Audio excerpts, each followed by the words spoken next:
chrisbuyshomesstl.com. That's chrisbuyshomesstl.com. Just go there, fill out your information, and we'll reach out to you. We buy houses and apartment buildings. Call us today to get an offer. 314-782-7000.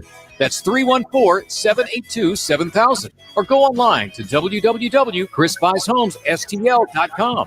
The process takes just 7 minutes to get a completely free, no-obligation cash offer for your property. Call Chris now, 314-782-7000. That's 314-782-7000. 314-782-7000. You may wonder, what does a home warranty even get me? Is that something that's worth my time? And that's a great question, because for a long time, I wasn't sure what a home warranty was either. But then I got together with my friends at Upkeep Home Warranty and Maintenance, and I have learned that through Upkeep, your appliances are all covered. Your plumbing and electrical systems are covered, your heating, your AC. So these are huge issues when it comes to your home. Inevitably, you're going to run into a problem at some point, and that's going to be really expensive to fix unless you are covered under that home warranty. And the best part about Upkeep Home Warranty and Maintenance is they are never going to deny your claim due to lack of maintenance, because their technicians are out at your home 4 times a year, maintaining your equipment and making sure that you are good to go. Upkeep is offering $100 off to DGS listeners. Just use code DGS. Check out their website, upkeepstl.com. This is where St. Louis comes to talk. 97.1 FM Talk. Join the conversation digitally. Download the radio.com app so you can live stream from anywhere. The Annie Frey Show is sponsored by Forensic IT, the tech experts that find the root cause of your technical problems. ForensicIT.com. That is exactly what I needed to hear. Thank God someone here knows what they're talking about.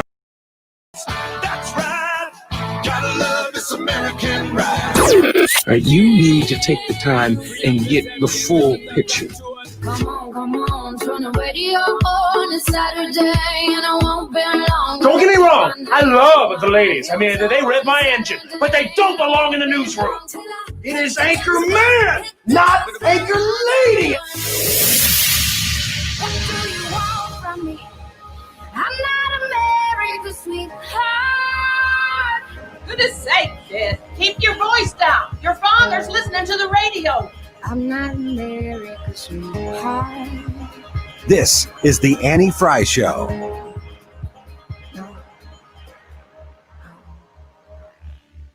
You know, having a top official from the Biden campaign, the campaign manager, the top pollster, the chief strategist, to talk about what they're going to talk about during this next week.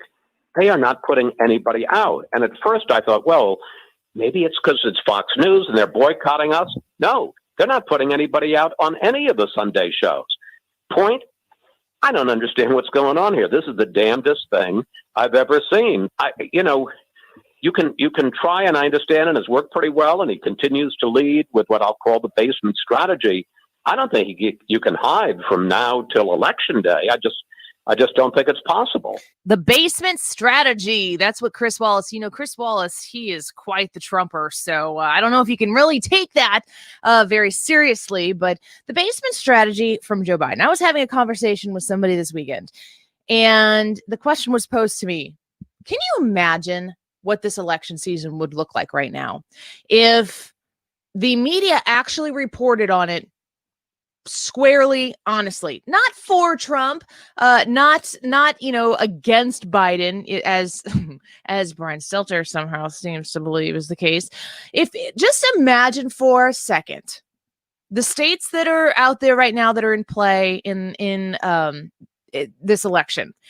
Imagine what it would be like if you tuned into the television to see the news, if you tuned into your local radio station that was reporting news before everybody, blows a gasket. I'm an opinion show. You don't come to me for your news. You come to hear what I think about the news. And I bring you experts so that I can give you the facts from the experts so that you can formulate your own opinion about the news that may look similar to mine or might be entirely different.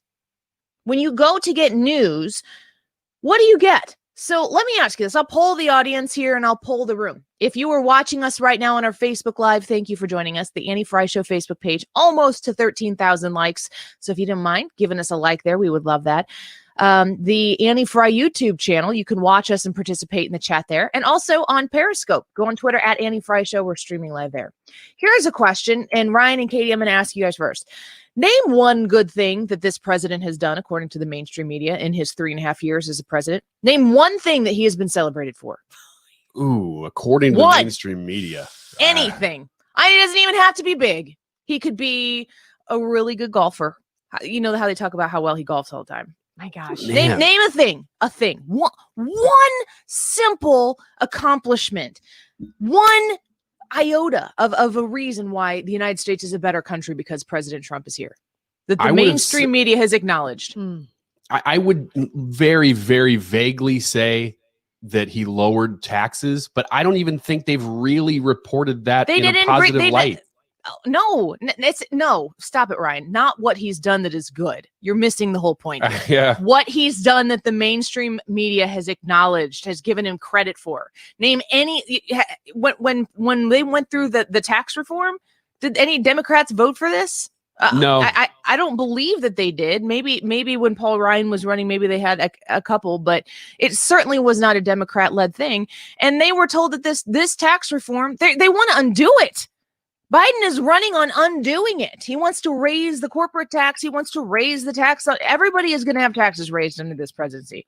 So I'm not going to say that counts. And if somebody wants to call in 314-241-9797 and tell me why I'm wrong, that'd be fine. Or if you want to call and you've got something that you can tell me about anything. I mean, I'm not exaggerating here, folks. Name a thing that the mainstream media has said that Donald Trump has done even mediocre to well. Right?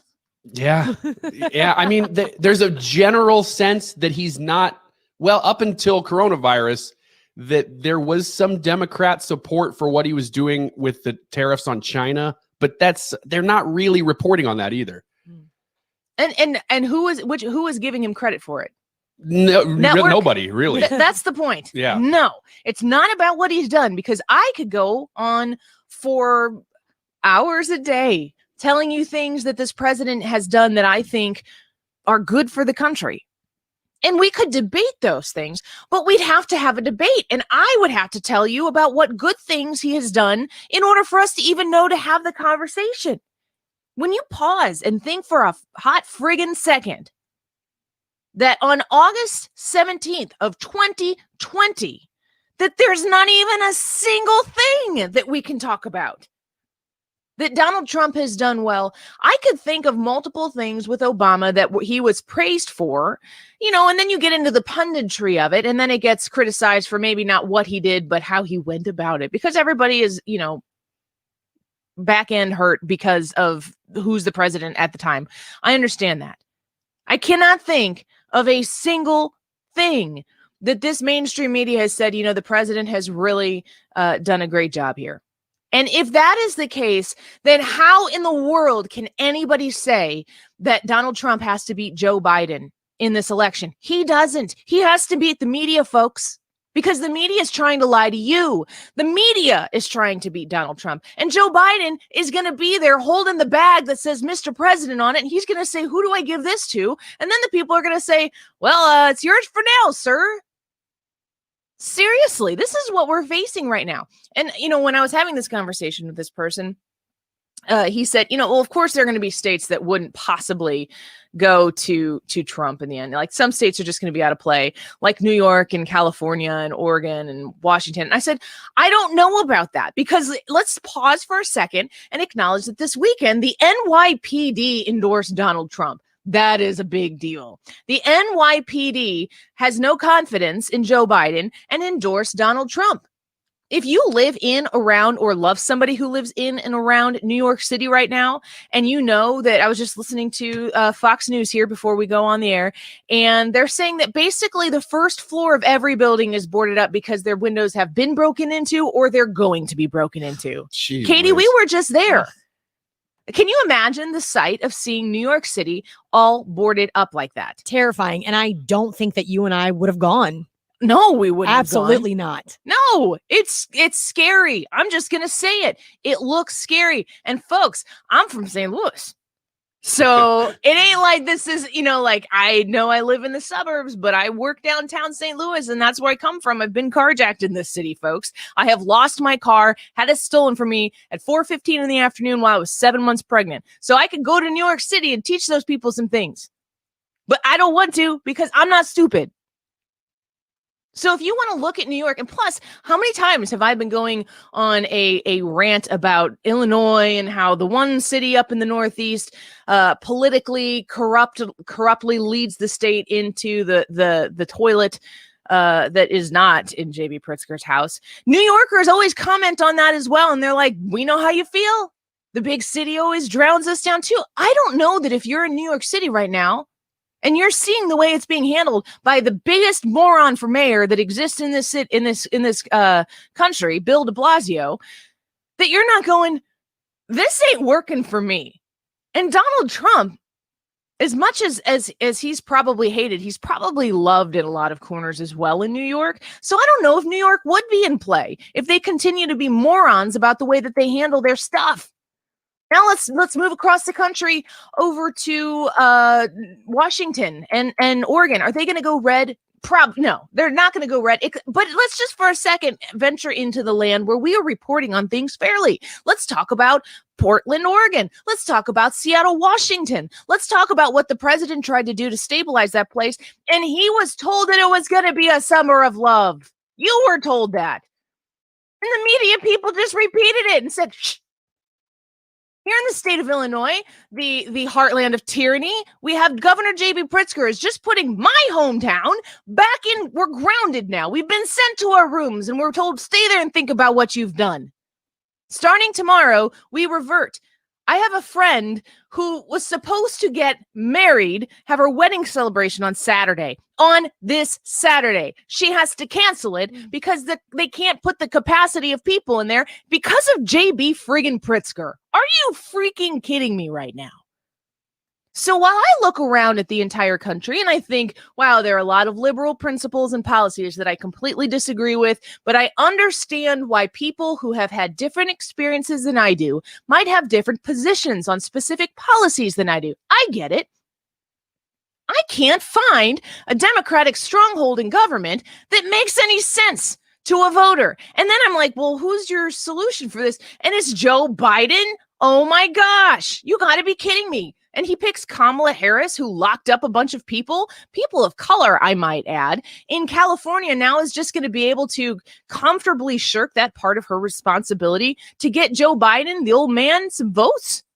I just don't see how this is possible. The only way, folks, the only way this is possible is if the media beats Trump and Biden doesn't. And Biden will be the heir apparent to what the media is able to do. Seriously, folks, you've been thinking about it for a while.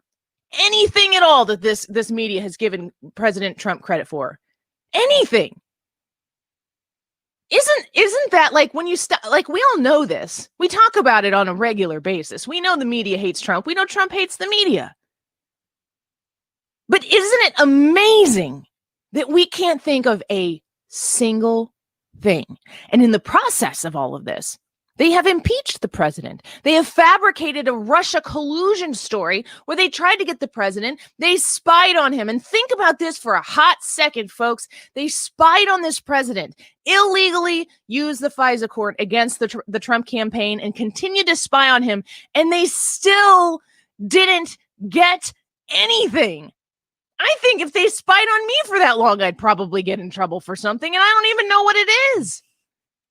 They want him to go down so bad, and they can't beat him. And they wait for him. I promise you, folks, what they're doing is they create a scenario of questions, of discontent, of making you raise your eyebrow. They do that ahead of time. And then any story that they can use to subsidize it along the way, any story that they can fit in there, then they go, see? And it's like, see what? You don't have facts. You just have questions. You've just created a diversion for people to constantly question this president, and you still aren't beating him. So imagine for a second that the media reports on President Trump fairly, and then ask yourself, how big could he win in November? And I think if your answer comes around somewhere close to where my answer comes around, which is I think he could win huge or huge, I think that you realize, oh, that's why the media is doing it. And that's why they need Biden. Because in my opinion, Biden's the guy who will sit by and let him do that and let them do that. And that, to me, is unpatriotic as it gets. We're going to take a quick break. When we come back, Dr. Scott Hardeman is going to join us. I'm going to ask him about some of the statistics that we're seeing, the direction of the country, the value of the positivity rate versus where are we at with hospitals? Because I'm getting grounded tomorrow by the governor where I live. And if you live anywhere near me, you are too. We're getting told to go sit in our room and think about what we've done. But are the hospitals overrun? Because I thought we were slowing the spread so we could make sure we could accommodate all of vulnerable in the hospital. Dr. Scott Hardeman. I won't ask him. I won't ask him political questions. He's on here to have straight facts. He's not on here to get hoodwinked by the biased media that is not usually me.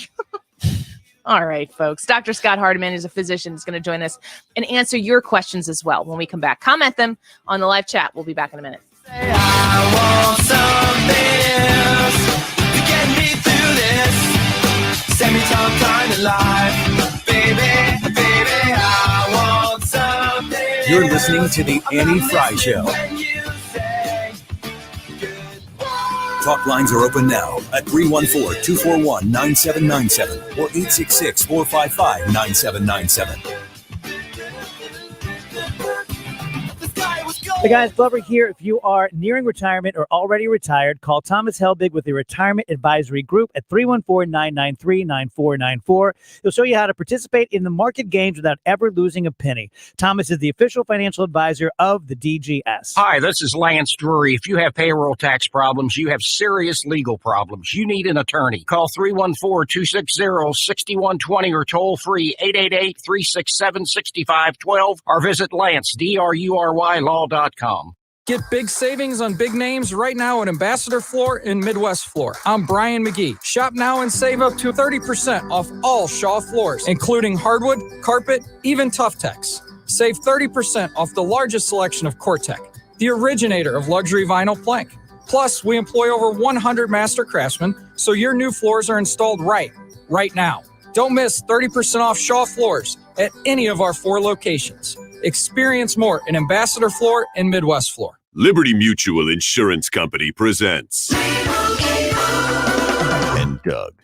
Limu, when we're not telling people that Liberty Mutual customizes your car insurance so you only pay for what you need, I've actually been moonlighting as a DJ. Check it! Here's the good part! Liberty, liberty, liberty, liberty. Only pay for what you need at libertymutual.com. Napa know-how. At Napa Auto Parts stores and Napa Auto Care Centers, get a $25 prepaid Visa card when you get any Napa Automotive battery. It's the best deal for some of the best batteries from some of the best car people around. But we might be a little partial. Anywho, pick up any Napa Automotive battery and save $25. Do it yourself or have it done for you. That's Napa know-how. Napa know-how. At participating Napa Auto Parts stores and Napa Auto Care Centers while supplies last. Offer ends 8/31/20. Forensic IT online at forensicit.com, where you want to go to get that root cause of your problems with your technical issues solved, or to make sure that you don't run into them in the first place. They are located in the St. Louis and Metro East area, both sides of the river. They can service you. All you need to do is give them a call. Here's the phone number. Write this down, jot it down, put it in your phone. 314-677-3950. 314-677-3950. I got an email from a really nice listener this weekend who said that they always try to use businesses that I endorse in order to support the show. And I am so incredibly grateful for each of you who takes the opportunity to do that, because I put my name behind people who I trust. And Forensic IT is definitely one of those groups. They work to make sure that you don't have to deal with system crashes, with your computer freezing up all the time, or viruses, or potentially if you have a disaster recovery situation, you need Forensic IT. One more time, 314-677-3950, the best in the business, forensicit.com. How might this week's big stories impact your portfolio? Hi, I'm Bob Stockdale with Stifel. Join me and fellow Stifel financial advisor Eric Robert during On the Money every Saturday from 11 till noon right here on 97.1 FM Talk. Stifel, member NYSE and SIPC. Mark Cox here. If you need to drop a few pounds, call my friends at Slim 180. Get back in shape, feel great, keep the weight off. You can use their traditional program, the medically supervised HCG Rapid Weight Loss, or the new Quick Start Lipolean. I use the HCG Rapid Weight Loss program, and the weight dropped off in a hurry, sometimes 1.5 pounds a day. All the Slim 180 centers are following COVID-19 guidelines to keep you safe. They've got gloves and masks and plexiglass dividers. You work with their counselors and their doctors one-on-one, either in person or remotely. They can even mail you products or have curbside pickup. You can schedule your free consultation today. They also work with flex spending and health savings account cards. 6 locations: O'Fallon, St. Charles, Sunset Hills, Creve Coeur, Chesterfield, and Florissant. Visit them online today and set up your initial appointment at myslim180.com. Traffic. It's what we do, so you can do what you do. You're in your car, in traffic, while you're listening to it. Dependable traffic with Sue Thomas. Wow, accident just... Driven by Ambassador Floor Company with 100% employee installation. Experience more at Ambassador Floor.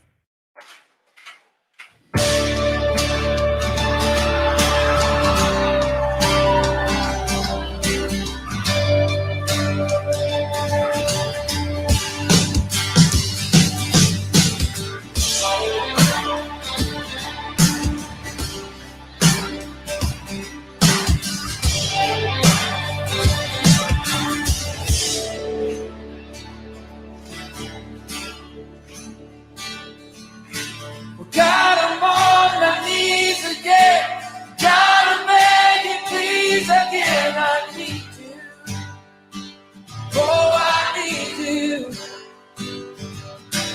Walking down these stairs of rose, water for my thirsty soul. I need you.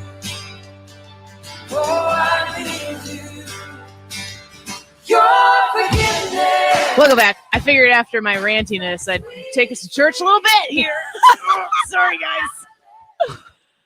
Actually broke out in a sweat. It's just so worked up. Doesn't it make you mad when you see things that are like right in your plain sight and you're like, yeah, what the heck is that about? That's what I was getting last night. And I said to this person who I was talking to, I said, I could do a whole segment on that. And he goes, you could do a whole show on that. I'm like, yeah, I got to try not to. Yes, I will try very hard not to. So thanks for joining us. Welcome into the Annie Frey Show. Every Monday, we have a special guest that comes on with us. It's Dr. Scott Hardeman, and he is a physician at Gateway ENT and also at Urgent Specialists, the very best in urgent care at urgentspecialist.com. Go check them out and make sure that you know where they're located for when the urgent care situation arises. Doctor, great to have you back as always. Thank you very much. Happy Monday.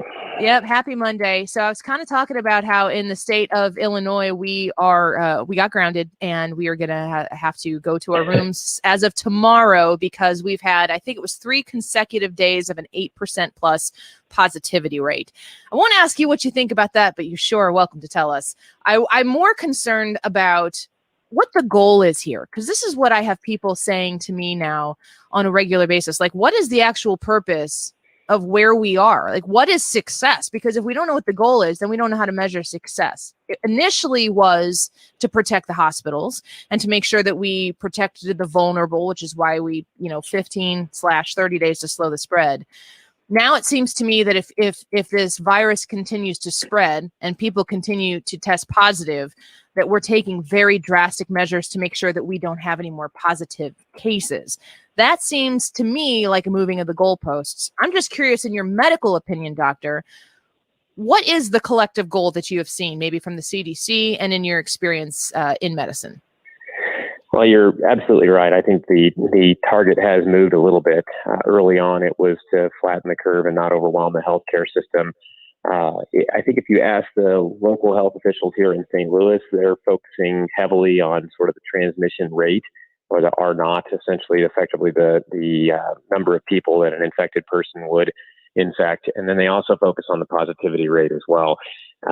It seems as if the premise behind that is to try and keep the transmission rate relatively low so as to not overwhelm the system and to try and prevent the percentage of the population that gets exposed or infected to this to a little bit lower number. But part of the confusion on all of this is what we're seeing from the CDC and mixed information from the WHO, and then of course local and state health officials too, as far as for what we're looking at. I think people need to keep their eye on the ball that this is a respiratory illness that's not going away, and this is likely going to reach a point that it's going to be endemic to our society. And we can't lose sight of the fact that the vast majority of people that get this, fortunately, have very mild to minimal symptoms. So it seems as if there's a bit of a moving target all the time. I think right now the focus is with schools beginning to reopen on those two main issues, the positivity rate and on the transmission rate, and trying to get a sense of slowing that, just so that when schools go back in session and when groups of people are back together again, that we don't see large spikes in the number of people that are getting the illness. Dr. Hardeman, when you look around the world and you see nations that previously weren't having huge problems with this, now they are, do you look at the United States and say, well, we were going to get it regardless. We're actually kind of doing it right. We're getting it over with so that we can get past it. Yeah, I think, this is every country, really down to even areas of the country, are kind of a microcosm of how this is going to play out. It clearly tends to run through densely populated areas more. It tends to hit those that are infirmed or the older population more. And so seeing within our own country, areas like New York, now Florida, Texas, Georgia, California, places where there have been recent spikes in both the numbers of total cases as well as positivity rate, and then in the number of deaths, just is reflective of the virus kind of migrating its way through society. It's not, those places have not seen second surges or second spikes. They're really just having their initial episode like that. And so other countries of the world are having similar scenarios. We're different today, of course, than we were 4 or 5 months ago, because we understand it better. Testing capabilities and capacity is out there more globally. So I think we'll probably see that those big spikes in other countries, if they adopt some of the technology for testing early on, something that we were a little slow to do to kind of get ramped up, hopefully it will prevent them from having big surges in numbers of cases. But, the flip side of that is that there's countries that are further along the path than us, or took a different approach and didn't shut down society to the same degree. And they followed a little different course. They had initial big spikes in numbers of cases and high mortality rate, and then things have sort of leveled off as they've reached, in theory, certain levels of herd immunity to at least slow the transmission a bit. We're speaking with Dr. Scott Hardeman, who is a physician with Gateway ENT and also urgent specialist. I would encourage you to go on to our Facebook Live right now on the Annie Frey Show Facebook page or the Annie Frey YouTube page. And if you have any questions for the doc, go ahead and comment them there, and we will include as many as we can for the rest of this hour. You're always great at answering the questions, especially the ones, the sillier the question, usually the more I want to know the answer to it. So we're very grateful for that. I wanted to ask you about kids going back to school. And the idea that we have heard some politicians say, specifically the president, say that kids can hardly get it. And then we are quickly presented with cases of where kids have gotten it. How dangerous, statistically speaking, is this virus to kids? How easily can they catch it? And also, if they were to catch it, what do we know so far about the effects that it does have on children? Well, of course, everyone can see that kids can get this just like anyone can, but you can't also argue the numbers that they tend to get it less severe. Certainly the mortality tends to be way lower in kids. I think even to date, up to within the past couple of days, the number of kids less than 18 that have died of influenza in this calendar year is still higher than those who died of COVID. So kids can get it, and they're, like you said, it's always good to present both sides of an argument to try and get science moving forward. So it seems as if in other countries where schools have gone back earlier, they of course instituted some common sense things to try and slow or prevent the transmission within the school, but there haven't really been large upticks in cases. then you can counter that and say, well, there's certain segments where kids have been together a lot during the summer. We've seen some increases in the number of cases as a result of that. But you can't forget the take-home point that kids tend to get way less sick with this, and it also seems less likely that they transmit to adults. A lot of the studies, again, there's counter studies to everything, but a lot of the studies have really shown that transmission, at least in households, has been adults to kids. And now, whether or not that's because kids have been home and adults have potentially been out a little bit more, it's hard to know. But the countries that have preceded us in opening schools without large upticks in cases, looking at daycare studies within this country and not seeing large upticks in cases, I think really exemplifies the fact that if you're careful and respect this, that we can do things safely and need to do things safely because of the potential pitfalls of not having kids in schools or other issues. Everybody's got an opinion on this. I think time will tell, obviously, but I feel pretty confident, and I think there are a lot of people around the country, and certainly the infectious disease leaders in our community feel pretty confident too that we can do this successfully and get kids back to learning. Dr. Hardeman, where are we with treatment of coronavirus? You said that we're better able to handle it now than we were. What does that mean? Well, I think we're better able to identify it rapidly. The turnaround time could still be better in some cases for testing. I think that has to do with just the capacity of the machines and the throughput that can be done. But there's newer testing all the time with antigen testing that's rapid point of care. That's turnaround time is 15 to 20 minutes or so, and that's going to allow more real-time decisions. As far as being able to find pockets and isolate people, especially in this school environment. If you have a little bit of an outbreak, you can figure out who is most likely at risk or who potentially needs to be quarantined or exposed from exposure. As far as treatment goes, it's kind of the same old. There's a lot of experimental things out there being tried in sick, hospitalized patients, which is largely all that's getting treated with this. Like with a lot of viral illnesses, we tend to pat people on the back and say, well, go home and hopefully you don't get sicker. And that's frustrating as a clinician to not give people options of things that they can treat. But in the hospital setting, it tends to be steroids, remdesivir. There's some other experimental protocols. Hydroxychloroquine has not fallen off the wayside yet. There's still studies going on around our country in hospitalized patients. I think there's a focus to try and look and see if there are treatment options in early outpatient setting as well. And almost every other day, there's something new that pops up regarding that. And then, of course, vaccines we hear about them all the time. There's, I believe, 5 vaccines in phase 3 clinical trials right now where they're going to enroll up to 30,000 people to try and prove an endpoint. But that's an interesting point of discussion in of itself because we're vaccinating these people. We have to enroll them first, then we vaccinate them, and then we send them back out in society. These are not live or attenuated virus vaccines. They're different. And so we're sending them out to try and determine then over a period of time if they're going to be less at risk or have less transmission rate to them. We're also telling them to socially distance, wear masks, use good hygiene, don't go to school, don't go to work, doing all these things. And so it's going to be a while, I think, until you can realistically prove an endpoint, unless we have one of those scenarios like Russia where we can cancel our trial early on and say, it seems to be safe, let's give everybody a vaccine. So. That sounds not very American. I want to ask one question before we get to a break, and then we will continue to take questions from people on our live chat on our Facebook page, the Annie Frey Show Facebook page, also at Annie Frey YouTube page. Julie says, if one person on Facebook says, if one person in a family tests positive, should other members get tested? And then I will add in there, does the age range of the family members make a difference? So if you have a positive test in the family, what's protocol for the rest of the people living in your house? The protocol in that family is that they all have to quarantine essentially. And usually, I believe the exact wording of the guidelines from CDC, if I'm not mistaken, say that their quarantine should be 14 days from the onset of the isolation period the person tested positive. So, if a person tests positive and they begin isolating on, say, the first of a month for 14 days, the family, those in close contact in the family or household have to quarantine. It gets a little confusing because the person who was sick, actually, the guidelines are slightly different in that environment. And in that case, it's 10 days from the onset of symptoms and improvement in their condition, including no fever, off of medications, and improvement overall in symptoms. They can go back out into society as well. So there's a little bit of confusion aspect around that of when you can end isolation from being sick and when you can end your quarantine period of time from being exposed. But effectively, it's the family members really probably don't need to be tested in that case. If you're quarantining at home and you have a child or someone in the family that's been tested positive already, if you manifest symptoms, you can assume at that point that it's COVID related. You may want to get tested just for your own edification, but it may make more sense to just test for antibodies a few weeks later to see if you've developed an immune response at that point too. The key is to quarantine. If you've got that positive test Correct. in the family for the individuals who are with that person, that you also need to participate in that quarantine.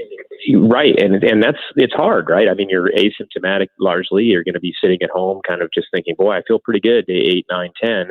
I believe the average onset to symptoms is 7.62 days or something. We usually tell people between 5 and 7 days, the vast majority are going to develop symptoms. So if you get past that first week, you can start to feel more confident. But there are clearly cases where out to 14 days or so, people can develop symptoms. And so, that's the important thing to do. I think personal responsibilities, if you have a known exposure, if you're at home with a family member, is just do your level best to try and not go out, because you are potentially able to and likely able to spread the virus for a few days prior to the onset of your symptoms. So if you lift quarantine early, go out in society, and then a day or two later start to get sick, you think, now potentially I've exposed other people at that point. All right, we're going to take a quick break. I still have questions flowing in here on the chat. I would love to include yours. Make sure, no matter if you've wondered it, chances are there are other people who have wondered the same thing, and you can get your answer right now. So go to the Facebook Live, Annie Frey Show, Facebook Live, or the Annie Frey YouTube page. Load it up. You can watch us on your TV with the YouTube app as well, and we will ask the question of the doc as soon as we return. I'm going to ask Dr. Scott Hardeman when we return first about rapid testing, because it seems as though the NBA and the bubble has been doing a pretty good job. And these turnaround tests, the quick turnaround tests, could potentially be something that could get us into mass testing a little bit more. So I'll ask Doctor about that when we come back, and your question as well. Keep them coming. We love to ask your questions. We'll be right back.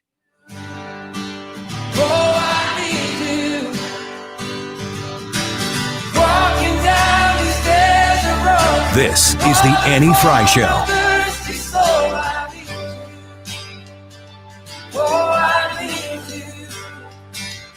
Your forgiveness is like sweet, sweet honey on my lips.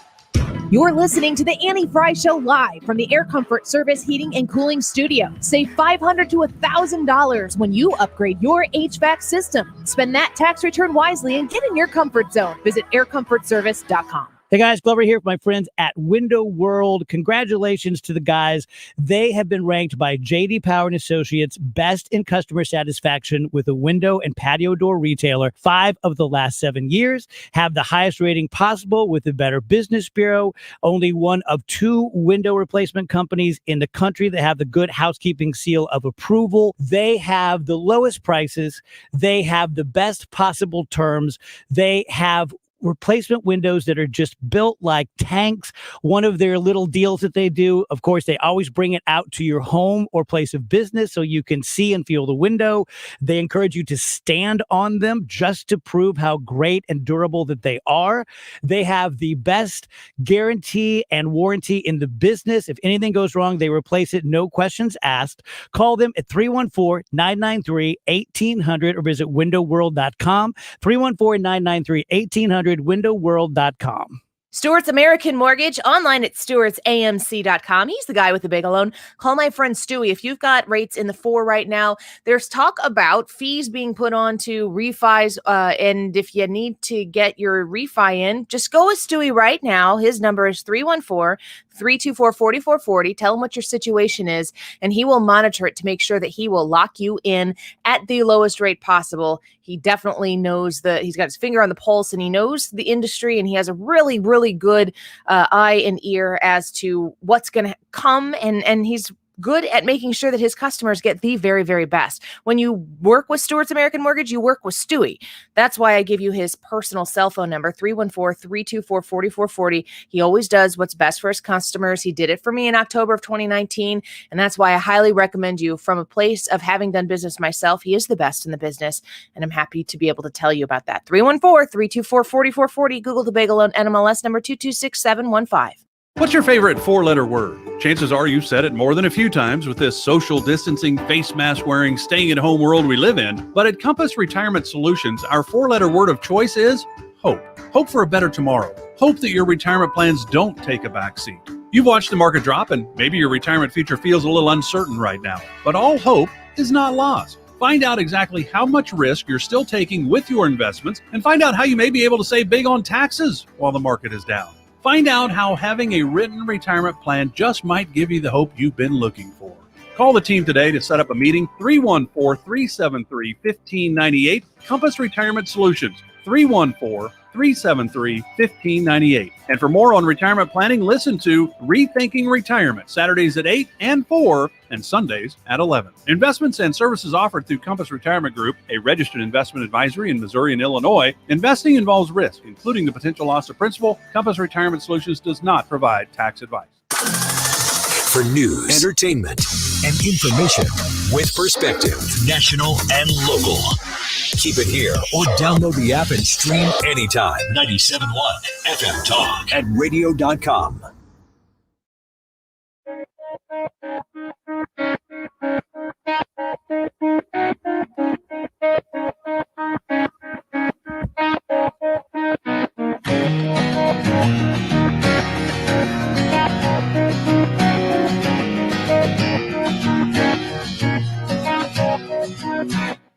Somewhere there's speaking. Welcome back to the Annie Frey Show. Thanks for joining us today. Mondays it's really good that we get to start our Mondays off with Dr. Scott Hardeman, as he's a physician at Gateway ENT, at urgent specialist, because I really like getting a weekly update on straight medical facts regarding what's going on with COVID-19. And Dr. Hardeman is here with us right now. So thanks so much, Doctor. We appreciate you coming back.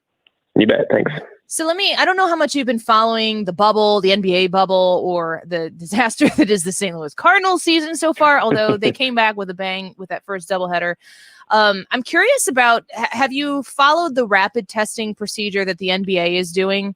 And they've been working, from what I understand, with the government possibly to improve testing, rapid turnaround testing? Yeah, so they're taking a kind of a two-tiered approach. One is trying to really create that true bubble and isolate people out, getting out to the community. So effectively just trying to stop the entrance of the virus into that narrow network of people that are affiliated with or playing the sports. Same for the NHL, I believe. I think they've done a very good job of that. I don't think the bubble was quite as tight on baseball, and so of course, if there's any communication out to the public, there's of course, just like any other respiratory or type of illness, it's going to make its way in. Testing basically just boils down. There's effectively three tests looking for virus, and then there's the antibody tests, of course, that don't really give you a whole lot of real-time information other than to kind of tell you if you've had the virus or been exposed in the past. So my suspicion is that within those networks of people, they're probably still relying largely upon PCR testing as kind of a gold standard to that. But that's a pretty slow turnaround time. Now, they may have their own labs. They may have access to machines that can turn around. It takes several hours for that test, just in practical terms, to run.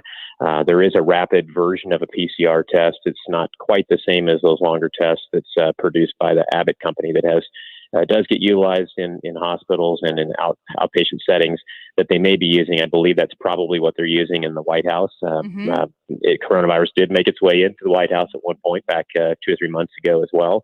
And so then the final version of that is an antigen test, which works off of a different concept. There, instead of looking for the molecular structure of the RNA of the virus, it's really looking more for proteins or surface antigens off of the virus, and allows for very rapid, real-time identification of the virus. So those are quick point-of-care tests. That takes about 15 to maybe 20 minutes to run. And I think that's going to expand. There's two authorized, emergency use authorization approved test kits, one through QDEL, and then there's another company out there that produces them as well, that allow for point-of-care testing. And, if you can't get results back very quickly, it really, it creates havoc in your home of who needs to isolate, who doesn't. It certainly creates just an absolute fog over the schools or other groups of people, how you handle situations. So real-time turnaround is great. The potential issue with the antigen test is perhaps a slightly higher false negative rate than with PCR testing, but PCR also has its own issues with that. But if you use good common clinical sense, if you have someone who has symptoms and they test negative, you either retest them or you move on to a different type of test to confirm the presence or accuracy of the first one. But most recent data on these antigen tests suggests that they are on par with PCR tests as far as both sensitivity and specificity in a real-time environment within 5 days of the onset of symptoms. So it's a very accurate test, and I think that's why we're going to see them expand more in hospital settings as well as into nursing homes and other places. The HHS actually bought up 750,000 of these machines and test kits to move into nursing home environments for real-time rapid identification of people that were exposed or had the illness. Dr. Hardeman, a question from Brad, who's watching us on the Periscope app right now. He says that he's heard that herd immunity might occur closer to 15 to 20%, which seems kind of low. My additional question for you is, what percentage of our U.S. population has had it that we know of? Right. Great question, actually. So, yes, way back when we started doing these Talking on Mondays, we talked about how most of us would think in herd immunity around 60 to 70% of the population would either have had the virus or been vaccinated to the point of having immunity to it. It's actually different for a lot of viruses. It kind of depends on how aggressive it is, how quickly it moves through the population as well. But if there's pretty good evidence that in places like Sweden, for instance, that took a totally different approach, that it may be more around that 18 to 20%. And if you look at the greater New York City area as an example of that, they had a pretty aggressive outbreak, obviously. And once it reached about, both through viral testing as well as antibody testing, once it reached about 20 to 23, 25% of the population that either had it or had been exposed in the past, it pretty much just shut down. I mean, the chains of transmission began to really drop off, that R0 or transmissibility drop off as well. And that's, I'll make the prediction that we're going to see that in all these highly dense metropolitan areas, that as it migrates through the country, we'll see these outbreaks. We'll see that, the numbers kind of increase, and then it should start to level off a little bit. We're a super diverse country with lots of rural areas and lots of highly populated areas. And so it's going to be different in every environment, but that is an absolute truism. I think there's a lot of people investigating very aggressively right now to determine if there is if herd immunity in this particular illness, or at least slowing the transmission of this particular illness, is going to be somewhere around that 20 to 25% of the population versus 60 or 70, which that changes the calculation a lot, right? If you think, well, if you have a illness that has a mortality rate of 0.4%, that's pretty low, but not if you have to get to 70% of your population to get to that point. Totally different number, obviously, if you only have to have about 20 to 25% of your population been exposed to this before you reach herd immunity. We're speaking with Dr. Scott Hardeman, who is a physician, and you can go to urgentspecialist.com to learn more about urgent care with Urgent Specialist, which is just get a little extra for your stop there. I highly recommend it, urgentspecialist.com. Larry comments on Facebook and said, my wife and I both tested positive in June, quarantine, and no problem since. What should be policy for us? So we're going to learn more and more people have gotten this virus, and they're going to recover. The vast majority of them are going to recover. Is there any advice for what they should do next? Or if you've been around them, they're no longer contagious, they could get it again. What's the situation for those who have? Yeah, that's another really great question. And the CDC created a little bit of a quagmire last week in a statement that they issued yet again, giving the illusion to people, I think, that if they had it for 3 months, they wouldn't need to be tested again. And people in the media immediately jumped on that and said, oh, that means we're immune for only 3 months, and then it goes down from there. The reality is that there's really so far been no clear evidence of people getting reinfected with this. Where I think this is beginning to get a little bit questionable is that it does seem as if antibody levels that in our system begin to drop off a little bit at about 3 to 4 months out. That doesn't mean that you can't mount an immune response to it again, because our immune system is very unique in its ability to recognize these things and represent them to the antibody producing cells. But it seems like the circulating antibodies are a little bit lower. So I think the CDC clarified that recently and said that you don't really need to be tested. You should continue with all the public health recommendations of social distancing, hand washing, mask wearing, et cetera, in that period of time afterwards. But you don't need to be tested again unless you were to manifest symptoms or have some significant enough exposure that there's worry there. We'll know more over time, I think, as we see people who've had it early on, who had mild illness or moderate illness, who didn't end up hospitalized. If their antibody levels drop off, but they get exposed again to someone and they have a mild cold type symptoms, it's going to be just hard to know in those individuals, because the PCR test can still show a positive result, even though that may not and very likely isn't active virus after about 10 to maybe 20 days post-infection. It may still turn out positive for several months afterwards, which is likely inactivated or non-transmissible virus. So at least we're still in that little window of time, whereas we're early enough in close proximity to the onset of all this, it may be difficult to determine what.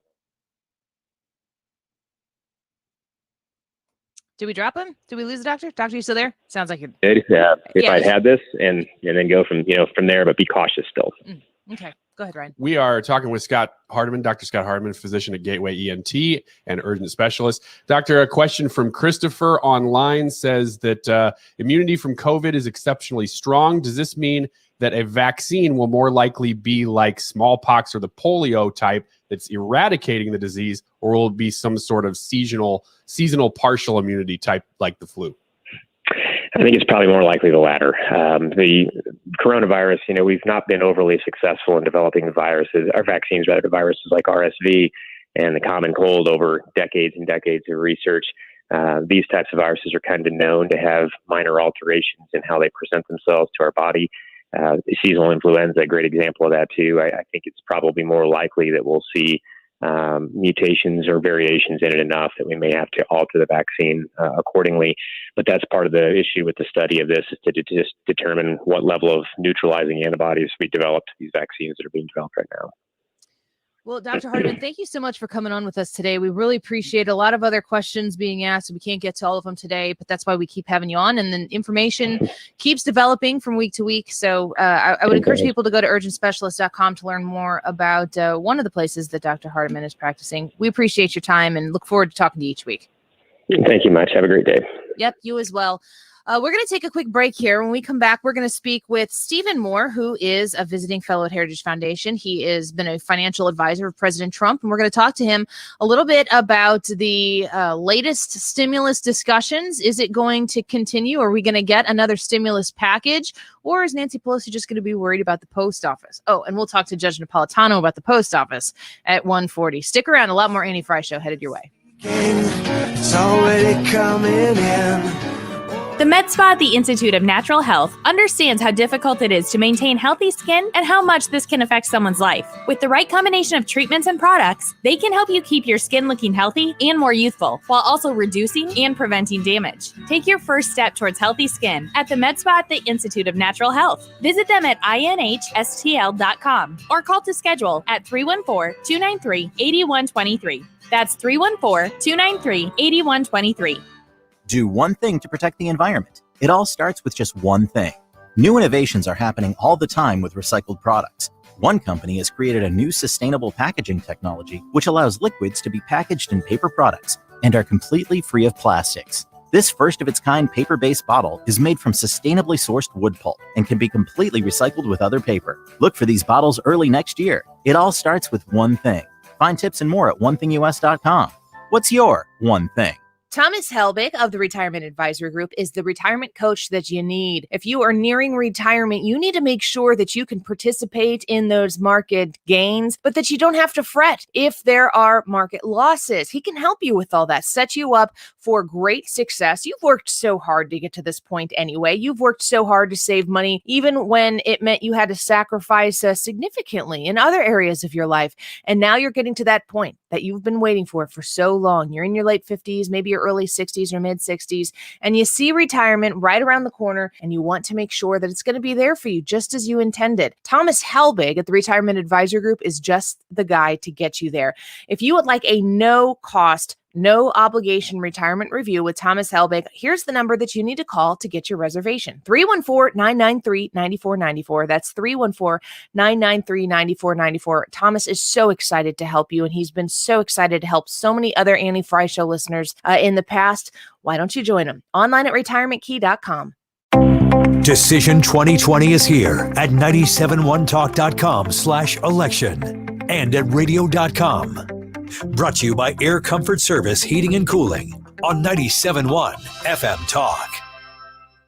People are talking about the Annie Frey Show. I am 27 years old. I am actually 28. I love the Annie Frey Show. My wife loves your show. And I'm a wedding photographer, so I travel a lot for my job. I actually got it from my dad because he was the one that grew me up on talk radio. Cover the news, but sometimes you guys get into something that's a little lighter, and it's wonderful. Annie really hits home as far as what young women, we just feel empowered by listening to Annie. Weekdays from noon to 3. The Annie Frey Show on 97.1 FM Talk.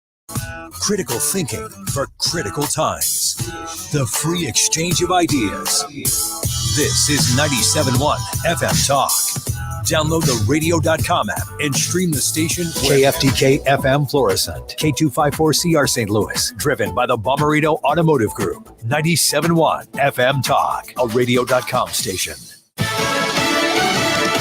Making the Postal Service great again. I'm Lisa Brady, Fox News. President Trump says that's his goal. We're going to run it well, and we're going to not lose so much money.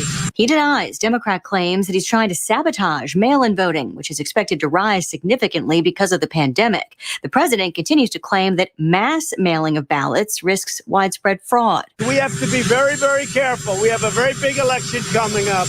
I think we're going to do very well.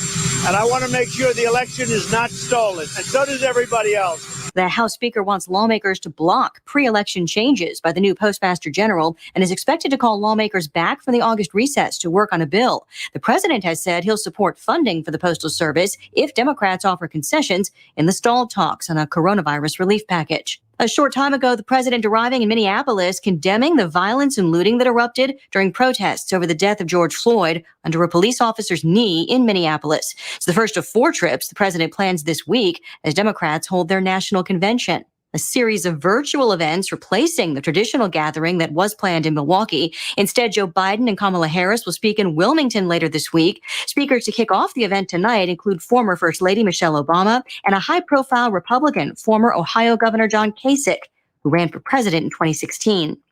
New drilling, a step closer to reality in Alaska's Arctic National Wildlife Refuge. Fox's Jeff Manasso. Secretary of the Interior David Bernhardt has signed the Record of Decision, which essentially will determine where oil and gas leasing will take place along a vast swath of coastal plain in Anwar. After Congress approved it and the Interior's Bureau of Land Management concluded that drilling could be done while protecting wildlife. Environmental groups dispute that and plan to sue. America is listening to Fox News.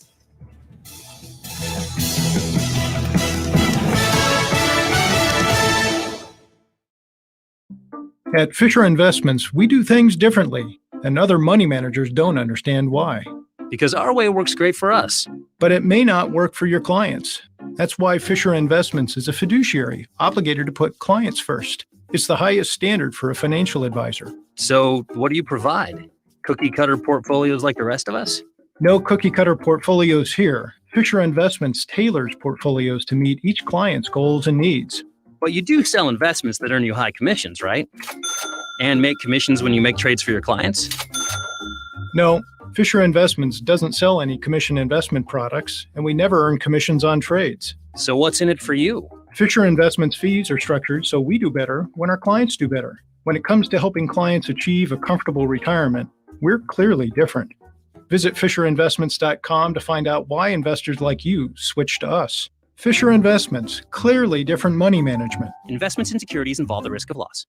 Air Comfort Service Heating and Cooling Weather with Chief Meteorologist Dave Murray. Keep the summer train rolling across St. Louis this afternoon. Partly sunny skies, hot and humid. It's really the humidity more than the heat. Maybe a spot thunderstorm, but tough to find. 90. Tonight, partly cloudy, 70. Saturday, do it again. Partly sunny, hot and humid. A slightly better chance of a couple of thunderstorms around Saturday afternoon. 90 for the high. A dry, cool front coming through Saturday night. Sunday looks spectacular. This is 97.1 FM Talk Chief Meteorologist Dave Murray. Talked to a friend the other day who's getting ready to put his house on the market, and he had hired some painters to come over and paint the trim and do some other things, and he was having to get some of his siding replaced. And he looked at me and he goes, "Wait a minute, you had that rhino shield put on a few years ago, didn't you?" And I just smiled at him because I did. And I had it put on 12 years ago, and I don't have to worry about touching up anything because it looks as good today as it did the day they put it on. I couldn't be happier with this product. It's an exterior ceramic coating is what they call it. It looks beautiful like any paint job you might get. It just lasts for 25 years. It's fantastic. Call Darren. Let him come over and give you an estimate on this great product. He's honoring right now his 2019 pricing. So take advantage of that while you can. Get on the schedule, 877-25-RHINO or 877-25rhino.com. If you've listened to 97.1 FM Talk, you've heard of Doug Voss of Voss Financial and Safe Money Radio, as he has been a staple on the station for many years as the financial expert. Trust and results are the two biggest factors in an advisor, and this is why Doug is so successful. So listen to Safe Money Radio 7 times a week on 97.1 FM Talk. He can see you at the office with plenty of distancing, of course. He can do a virtual call, 844-676-SAFE. That's 844-676-7233. Doug Voss is a registered representative. Securities offered through D.H. Hill Securities, LLLP. Member FINRA and SIPC. I'm Listening Daily, here to help end the stigma of talking about mental health. During these challenging times, we are here to listen and to help our communities listen to each other. Here's Mike Shinoda on mental health awareness. Anxiety, depression, suicide, these things were already being talked about so much before Chester passed away. And now that I'm kind of, in this situation, I think one thing that I've learned is that mental health, it's not a state of being. And so there's an awareness. Mental health is all about being aware of how am I doing today? Like if you say on a scale of 1 to 10, how healthy are you? You don't ever want to dip below a certain level. So if you think about like, what is my mental health right now? And it feels like it's low, or you're looking at your spouse or friend or whoever, and you're saying, I think that they're having a really bad day or they're having a really bad time. It should be cause for concern. It should be cause for action. Let's end the stigma of talking about mental health. Find out more at imlistening.org. This is Frank Bomarito. With over 500 new Mazdas at our 3 locations, Bomarito will have your Mazda at your price. Since we are Missouri's #1 Mazda retailer, you can expect top-notch sales and service on the full line of award-winning vehicles from Mazda. Plus, only at Bomarito, you get America's best warranty on Mazda. 10 years, 200,000 miles, and don't forget, we will always pay you more for your trade. That's Bomarito Mazda in West County, South County, or St. Peter. 97.1 FM Talk, keeping you plugged in while wireless. Download the radio.com app for your phone or listen by smart speaker. Hey Alexa, hey Siri, play 97.1 FM Talk. The Annie Frey Show is sponsored by Forensic IT, the tech experts that find the root cause of your technical problems. ForensicIT.com. That is exactly what I needed to hear. Thank God someone here knows what they're talking about. That's us. That's right. Gotta love this American ride. Right, you need to take the time and get the full picture. Come on, turn the radio on. It's Saturday and I won't be long. Don't get me wrong. I love the ladies. I mean, they rev my engine, but they don't belong in the newsroom. It is Anchor Man, not Anchor Lady. What do you want from me? I'm not America's sweetheart. Goodness sake, kid. Keep your voice down. Your father's listening to the radio. I'm not America's sweetheart. This is the Annie Frey Show. Well, I think according to most, the real people, not the fake news and this press that we're running against, because my biggest opponent isn't Biden, it's not the Democrats, it's the corrupt media. We have a corrupt media in this country, the likes of which nobody's ever seen before. So that's the president speaking. A little bit about what I started the show off with. I asked you, I challenged you, and if anybody has come up with something since then, please let me know. Come on the Facebook Live and leave a note in the chat or the Annie Frey YouTube page. I'm going to ask our next guest about this as well. Name a single possible thing, anything that this president has gotten credit for from the mainstream media in 3.5 years, folks. One thing that the mainstream media collectively said, yep, he did a great job. I challenge you to be able to come up with one. Ryan had suggested maybe partially the tax reform, but I don't think that there was much credit given. We were like, we can come up with a lot of good things that he's done, but I want to know, where is the media giving him credit? And if this president was getting even remotely close to fair coverage, how different would going into November look right now? Because there are quite a lot of accomplishments for this president and this administration to celebrate, and you just don't hear about them. Let's bring our guest on to the air with us, Stephen Moore, visiting fellow at Heritage Foundation. Check out his book, Trumponomics, Inside the America First Plan to Revive Our Economy. Stephen, thanks for coming on the show with us today. It's good to have you back. Hey, Annie, good to be with you. I want to ask you, because we don't hear it from the mainstream media. We've had 3.5 years of a Trump administration. We have the comparative alternative of Joe Biden in front of us. Is the mainstream media missing any of this president's accomplishments? Is there anything anywhere that he has done that has been good for the American people that you can think of?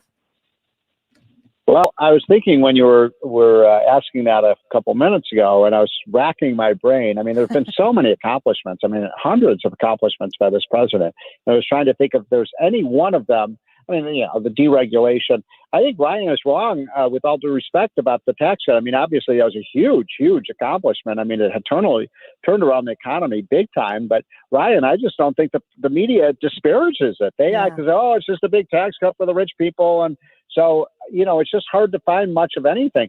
We had the best economy in 35, 40 years before the pandemic hit and we shut down our economy. And the media didn't report that. They didn't report the trade deals that he got with Mexico, with Canada, and with China. They didn't report the deregulation effort. They didn't. Not only did they not, celebrate, but they didn't even support one of the most important things Donald Trump did, which was pull America out of the anti-America Paris Climate Accord, which I thought was one of his best things ever, because that was just all a big tax on Americans. So no, I think this is a media that's out to get Trump, and if Trump loses, it's not going to be Joe Biden who wins. It's going to be the corrupt left-wing media. Well, Stephen Moore, I think this is a weird time to say this. The first time I've ever agreed with somebody who vehemently disagrees with me. Well, look, I agree with you. It was an amazing accomplishment. As you know, Ryan, I had a lot to do with helping put that together. And, it worked like a charm. It's just the media. Maybe you're seeing something I'm not. I don't see the media saying, hey, this was a real accomplishment that Trump pulled off. And they disparage it. Oh, just big tax cut for the rich people. That's all Trump did. Yeah, no, I think you're right. I think there's been everyday Americans who disagree with the media, who might even be left-leaning, who've appreciated the tax cut, but I don't think the media has acknowledged it. Speaking of which, this issue that's going on right now with Congress, not working out a deal, where do you stand on a new stimulus package? Well, first of all, as you know, I was one of the people who advised Donald Trump to just go ahead with executive orders and go around Congress, and he's done that. And I just want him to keep doing more of it. I talked to the president last week about this. He said, Steve, what can I do? Executive orders. I said, well, Mr. President, I'm not a constitutional scholar. I'm not a lawyer. But I'll tell you, I think the American people want you to go ahead. And Pelosi's basically put a gun to Trump's head, figuratively, and said, look, I'm holding this stimulus package hostage unless you give me everything I want. And, Trump obviously very smartly said, no, we're not going to give you $3 trillion for every one of your left-wing special interest groups so that we can get some money into the economy to help people. So Trump, actually, I think he's going to do more of this. I don't want another big spending bill. I just don't. I think we've already spent, I don't know how you guys feel about it, but we've already spent $2.5 trillion, not billion, trillion. That's 12 zeros, folks. 12 zeros on $1 trillion. And, now Pelosi wants $3 trillion more. And then she says, okay, I'll compromise with you. We'll just do $2 trillion. I mean, God, it's going to bankrupt our country. Come on. Yeah, I agree with that. I'm okay with no more stimulus checks. I'm okay with no more massive government spending, and I'm super okay with not giving to Nancy Pelosi and Chuck Schumer's pet projects that they sneak in the back door in order to try to get a deal done. And I got to say, I'm kind of grateful that the Republicans have enough spine to potentially take the on the surface political hit, which is kind of going back to my initial point that no matter what gets done here, the media, they manufacture an agenda out of it and they launder it through their machine and then they give you their thoughts and opinions on it. It's very hard for the American people to have an objective presentation of what's actually going on. Like, what are the ramifications of possibly spending trillions of dollars more for our future generations? Well, first of all, I mean, it's so funny that we're having this conversation because I wrote my weekly column this morning on how the media has portrayed the economy. And, we have had, so in the jobs report that came out about a week or two ago, the month of July, we created, I forget the exact number, about 1.8 million jobs. And so the media said, oh my gosh, the economy is slowing down. We have created more jobs the month before, which is true. So do it's interesting. They put a negative spin on that jobs number. And wait a minute, that was the third largest monthly gain in jobs in American history. By the way, there's a quiz question for bonus points. Do you know what the second highest jobs numbers ever was in a month? No, I don't know. June, yes, Yeah. June, you got it, right? Okay, now here's you triple points. Do you know what the single highest by far in the history of the country was? What month? Show me May. Yes, you got it, my friend. So May had the most ever, June had the second most ever, and third had the third most ever. And the media says, "Oh, the economy's slowing down." I'm gonna need to get some game show sounds for this segment. I love it. Hey, Stephen, what do you predict for going forward? Because part of the reason that we all thought that unemployment was going to continue to drop steadily like it has was that there would be no more incentive with unemployment. But then, Trump's changed that a little bit with his executive order. Is it going to continue to drop?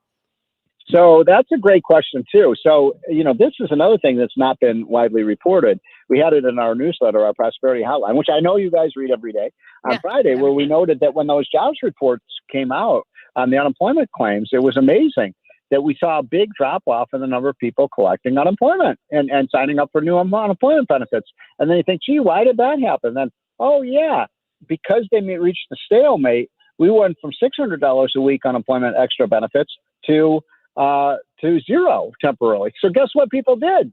They went out and got a job. I mean, it's amazing. I mean, incentives matter in life, right?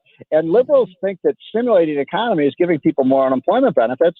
And we as free market conservatives who value work, we basically are saying, and Trump is the lead of the parade on this, let's give every worker a payroll tax suspension and not make them pay payroll tax for the rest of the year, which is popular with voters. 54% of people support it and 28% oppose it. So it's about a 2-to-1 margin.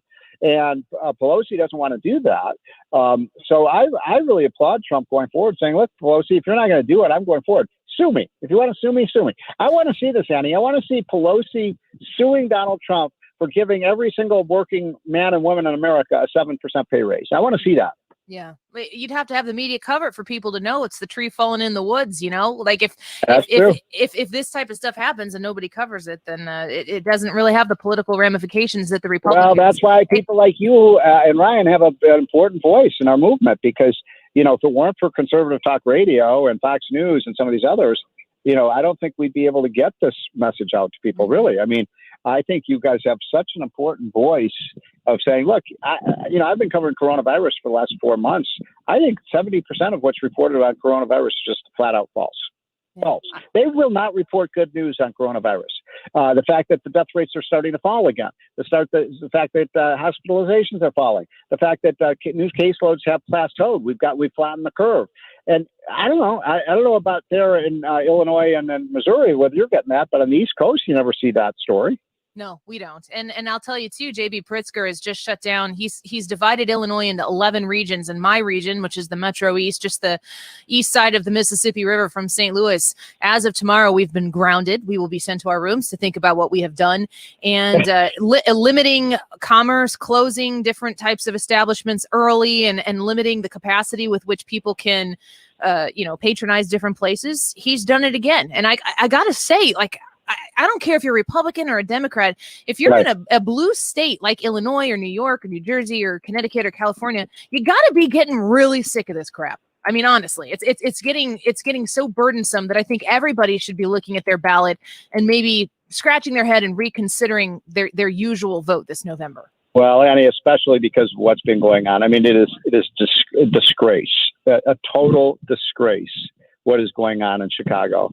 A great American city is being destroyed. It's being destroyed and burned down by the left, and minority neighborhoods across the city are being destroyed.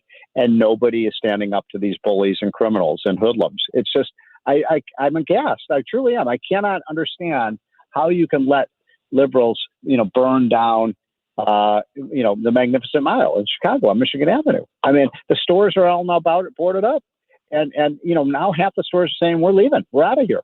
How does that help anybody? Let me ask you this one question before we let you go. We're running out of time here, but the combination of blue states shutting commerce down and limiting how people can make money, how people can continue to retain jobs or even to spend their money, combine that with the crime that is just being allowed to take place in a lot of these individual areas. Does this have a heavy burden on the long-term economy? It certainly has a huge burden on our great cities, whether it's St. Louis or I don't know how much problems you've had in St. Louis, but Chicago, New York, Seattle, Portland, Minneapolis, they've been destroyed. I think it's going to take 5 or 10 years before these cities. Manhattan, it's going to take. I don't think Manhattan will ever be the same again. And so, this is a real damage to, and those are great cities. I mean, New York, San Francisco, Seattle, Portland, Chicago, it's being destroyed because of a lack of leadership. There's no leadership in any of the, Pritzker's done nothing to stop that, the violence in Chicago, nothing. Yeah. The mayor's done nothing. The police chief has done nothing. Actually, the police chief wants to do something and the mayor won't let him. Yeah, it's really unbelievable to sit here and watch it take place to your home. Stephen Moore, thank you so much for coming on with us. We look forward to what continues with these stimulus talks, and I think that we are collectively with you. Please stop spending money we don't have, just in general. That would be great. All right, thanks, guys. Have a great week. You too. Stephen Moore, visiting fellow with Heritage Foundation. He's fantastic. We love having him on here. And he's from Chicago, so he has a stake in Illinois. They really want $1 trillion to bail out their badly run states like New York State, which is horribly run, like if you take a look at California, the money they lose. Illinois is a disaster, just a disaster. This guy Pritzker has done a horrible job in Illinois, and it's run so badly, and they want to bail primarily those three plus some others. The Republican states are doing I'm laughing so I don't well. cry. And it's really got to that point. I'm laughing so I don't cry. We're going to talk about the Illinois restrictions. I saw one of the things you're not allowed to do is dance inside. I don't know. Really? I think there needs to be more specification as to what that purpose is. Can you dance on the porch? But you're not allowed to dance inside. And then I saw a bunch of people who are sick of this governor being like, I'm going to put on Sing on Netflix and I'm going to dance. And I'm going to dance inside. And JB Pritzker can come and tell me to stop. It's this generation's tea party. It's done, yeah. Well, except for nobody knows because it's happening inside your home. Yeah, right. There need to be live streams, tag the governor in it, and dance your booty off. Maybe that's what we need to have is an indoors dance party. Katie, you can host it. Ryan, you can teach us your moves, and we will defy the governor. Dancing. Okay, alone. RSVP. I'm in. Dancing with myself. I'm frustrated about it. What do we have coming up next? Nothing. You call 314-241-9797. I'm going to go over these restrictions. Oh, and dare I say that I got a response back from Katie Stewart. Would anybody like to know? Yes, please. Yes, you? I got a response back from Katie Stewart. And we have, Katie, did we invite her on the show today? We sure did. Left her a voicemail. So we're just waiting on the response. Mm-hmm. Yep. All right. Can you believe it? I'll tell you what Katie Stewart said to me. I'll read it for you when we come back. Get on the Facebook chat and Misery loves company, folks. Just come say hi. Really, seriously. We'll be back in a minute.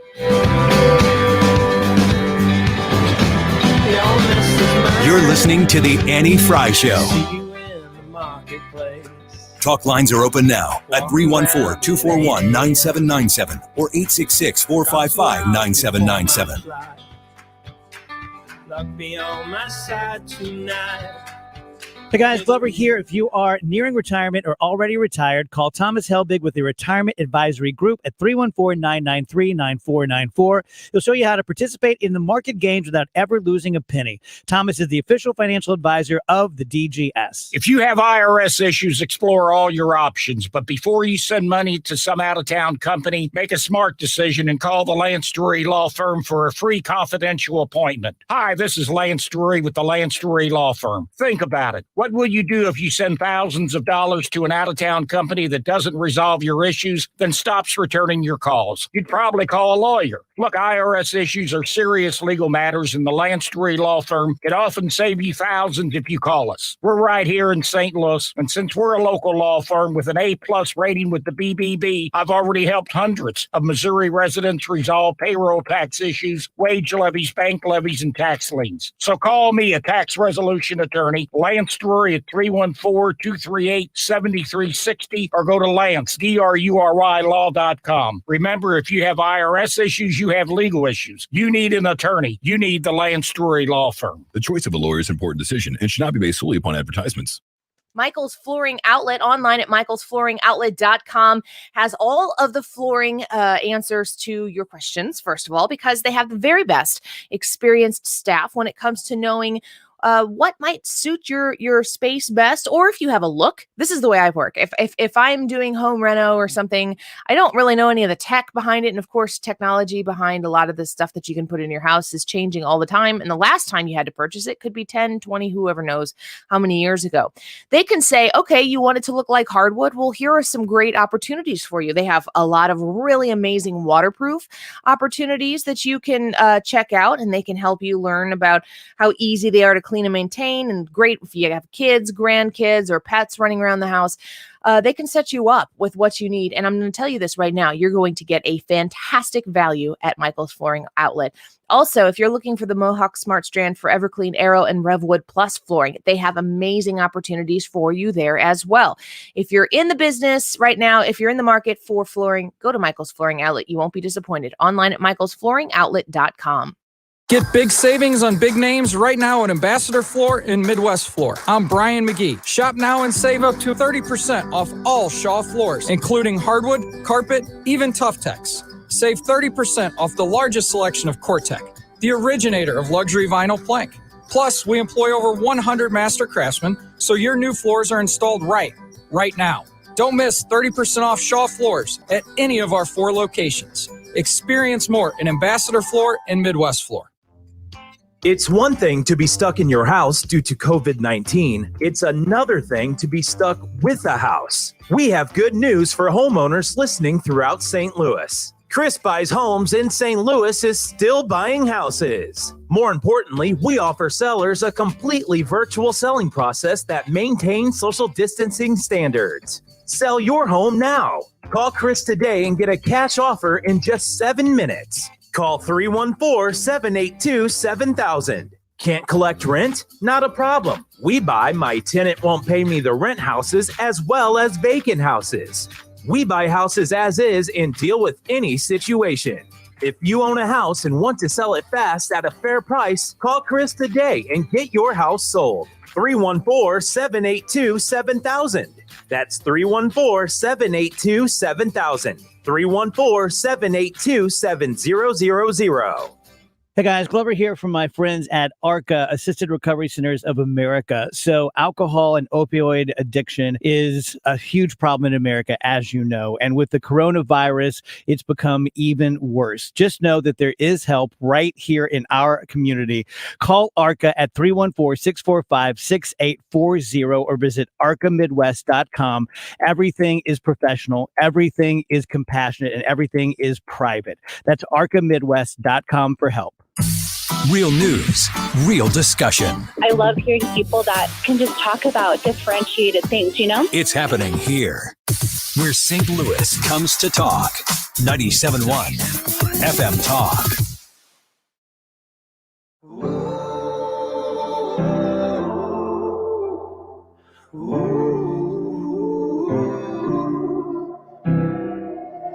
White lies and desperation, hard times and conversations. No one should ever love me like you do.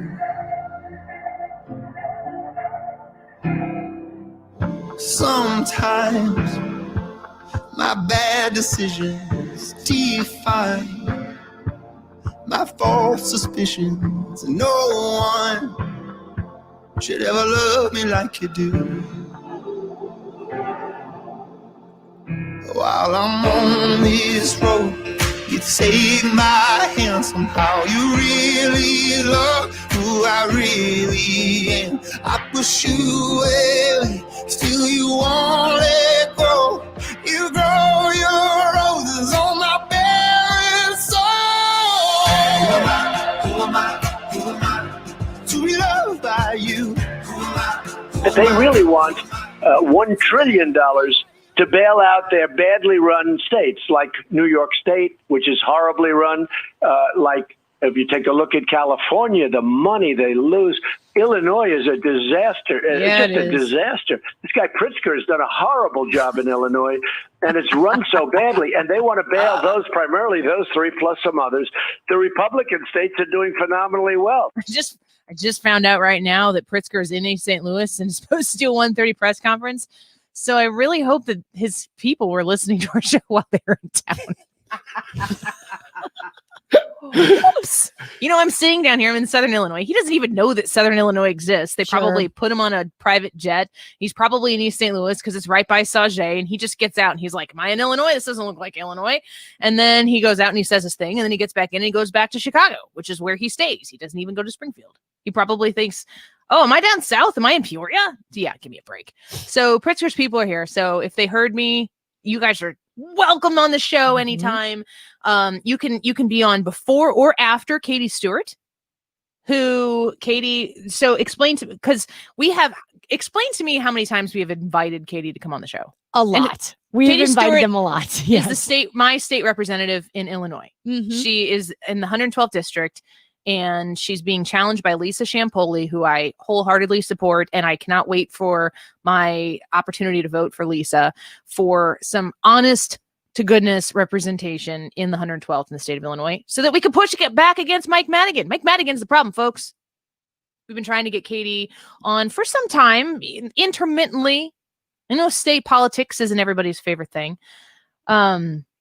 I want to talk first here, though, about what Pritzker has announced, and I will get to Katie Stewart's response because I got one back from her, and we have since invited her to come on the show and discuss both the news here that I'm going to announce from the Pritzker administration of the state of Illinois and also her whether or not she will support Mike Madigan for the speaker if she gets reelected. So this is an NBC Chicago article. Governor Pritzker announced Sunday that new mitigation efforts will go into effect for Region 4. That's us. Tomorrow on Tuesday, August 18th. Region 4 includes. So if you're wondering if you are part of the grounding here, if you are going to have to go to your room and think about what you've done because Daddy Pritzker has told us that we were bad boys and girls. Region 4 includes Bond County, Clinton County, Madison County, Monroe County, Randolph County, St. Clair County, and Washington counties. And Missouri, I can feel you snickering. I hear you. I feel you. I'm considering. It's just getting repetitive here. Daddy Pritzker doesn't want to let us live our lives. He wants to make sure that coronavirus goes away. I didn't know that Governor Pritzker was going to make it so that coronavirus isn't going to exist anymore, because I was under the impression when we were asked to stay at home, when we were asked to social distance, when we were asked to wear a mask, I was under the impression that what we were fighting was overwhelming hospitals and running out of ventilators. I mean, I must have been misunderstood. I must have completely gotten that wrong. So my apologies. And if you thought what I thought, Pritzker is taking us to school here and he's going to teach us a few things and then we will know better because we will think like him. That's the idea. So for the last 3 days in a row, Region 4, that's us, has reported 3 consecutive days of positivity rates above 8%. So that's how we got in trouble. We got busted. We were out past curfew. 3 consecutive days above 8%.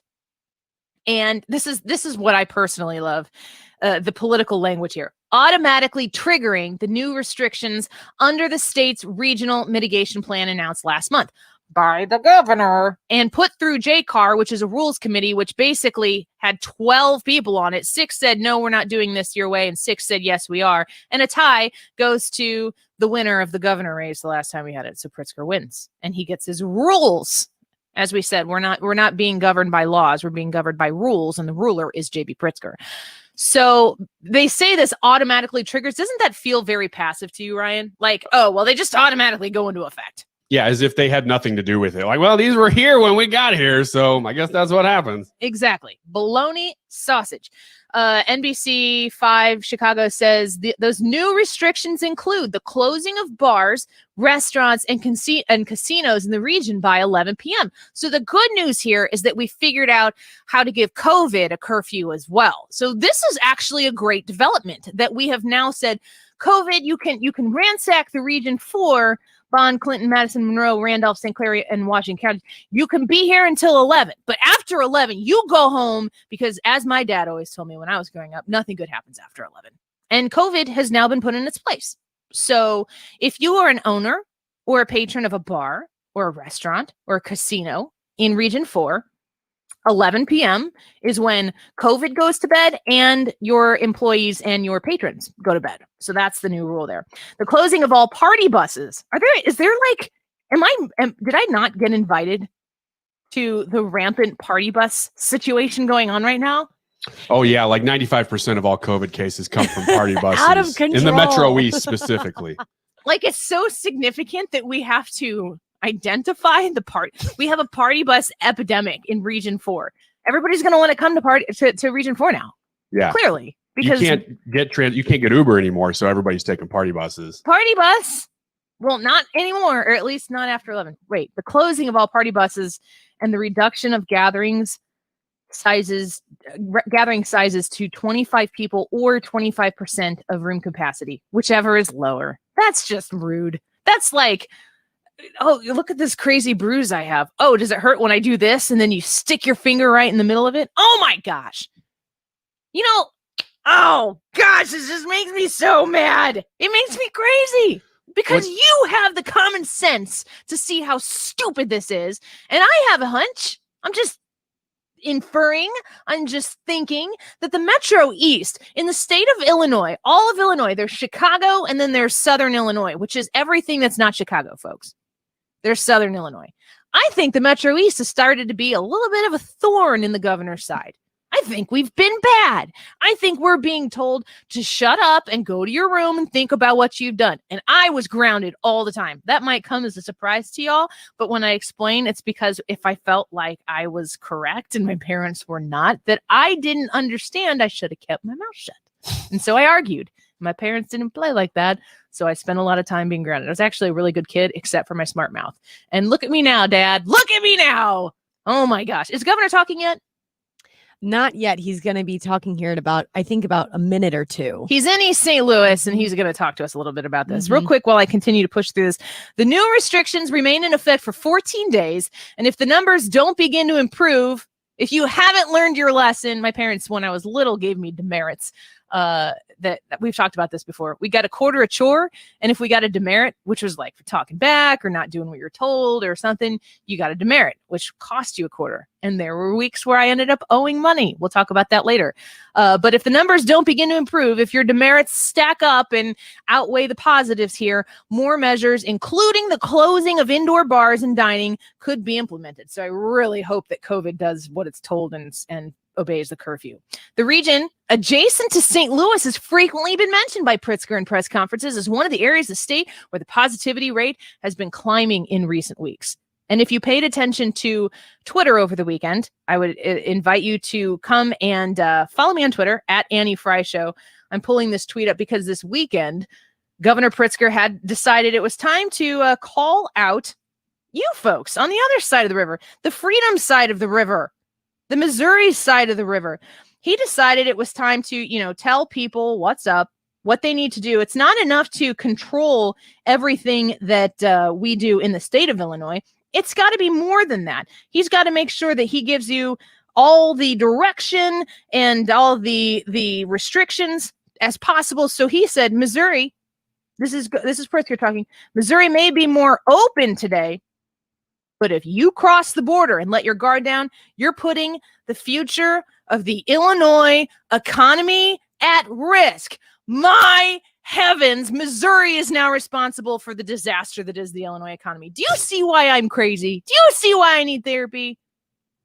Is Governor Pritzker talking He right is now? right That's now. exactly what I need for my blood pressure right now. Let's listen in and see what he has to say. As safely as possible. To our St. Clair County Chairman Mark Kern, to East St. Louis Mayor Eastern, Leader Hoffman, Senator Belt, our Representative Stewart, Senator Crow, Representative Greenwood. Thank you. Thanks to all of you for your leadership here in this region and for your partnership in ensuring that we keep our communities safe and making sure that we get the word out to all of our residents. Throughout the COVID-19 pandemic, I have made it clear that neither arbitrary dates on a calendar nor political pressure can change the facts and the science that will determine what efforts Illinois should make to protect our people, and I mean all of our people. If the data shows the virus is spreading, I won't hesitate to tighten restrictions to protect our communities. I've said that all along. Your health and safety is my paramount concern. For 3 days in a row, Region 4, including the entire Metro East region, has exceeded an 8% average positivity rate, a trigger for new, stricter mitigations based upon the resurgence plan that was announced back in July. In collaboration with officials here in the region and across the border in St. Louis, IDPH has announced that starting tomorrow, Region 4 will be operating under the following new mitigations. Gathering limits. Gathering limits will be reduced to the lesser of 25 individuals or 25% of overall room capacity. All bars, restaurants, gaming facilities, and casinos will close at 11 p.m., matching the newly imposed closing times for St. Louis. Party buses will be closed. Reservations will be required for each party at restaurants and bars, and no congregating indoors or outdoors. Bar stools will be removed at bars to help ensure that no ordering, seating, or congregating takes place at a bar. Bar stools will be removed at bars to help ensure that happens. Dining party sizes will be limited to 6 people, and tables should continue to be 6 feet apart. No matter which side of this border that you call home, your community is facing concerning trends in positivity rates that we aren't seeing in most of the other areas of Illinois. How are the hospitals? It is in the best interests of all St. Louis and Metro East residents, Illinoisans and Missourians alike, to take action now to bring down the positivity rate, and we're working together across the border to make sure that that happens. But to be clear, although we're imposing Tier 1 mitigations now, we could be just a step away from additional mitigations if things don't turn around. Oh, further threats. I remember these from my parents too. That can include the closure of indoor bars and dining, as well as potentially more stringent steps as demands and deemed necessary by health officials. If the positivity rate remains at or above 8% on average after 14 days, that is what will happen here in Metro East. On the flip side, if the positivity rate falls below 6.5% on average, these new mitigation measures will be removed, and this region will return to phase 4 of the Restore Illinois plan. Dr. Ezike and I are here to support local leaders and residents and to send a message.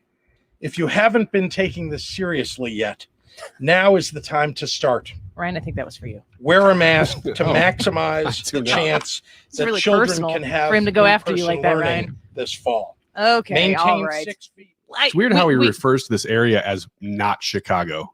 Is this Mars? Where am I again? Okay, folks. Well, we did that together. Thanks for I can't handle it. This is so frustrating. And I have to tell you what, the number one way that we can, because what you're sitting here is you're saying, what can I do? What am I supposed to do? Here's what we do. We have to start getting a check on government in the state of Illinois somewhere, anywhere. And that check has to come in the state house. We have to flip some blue seats red. And the 112th, the 111th, the 114th, Latoya Greenwood, where he's standing right now, those are all seats that we can take. David Freeze, and I think he's like the Redbud area. That's a seat that we can take. And it's a really cool name, and it's a different guy. Although if it weren't, I think he'd win in a landslide.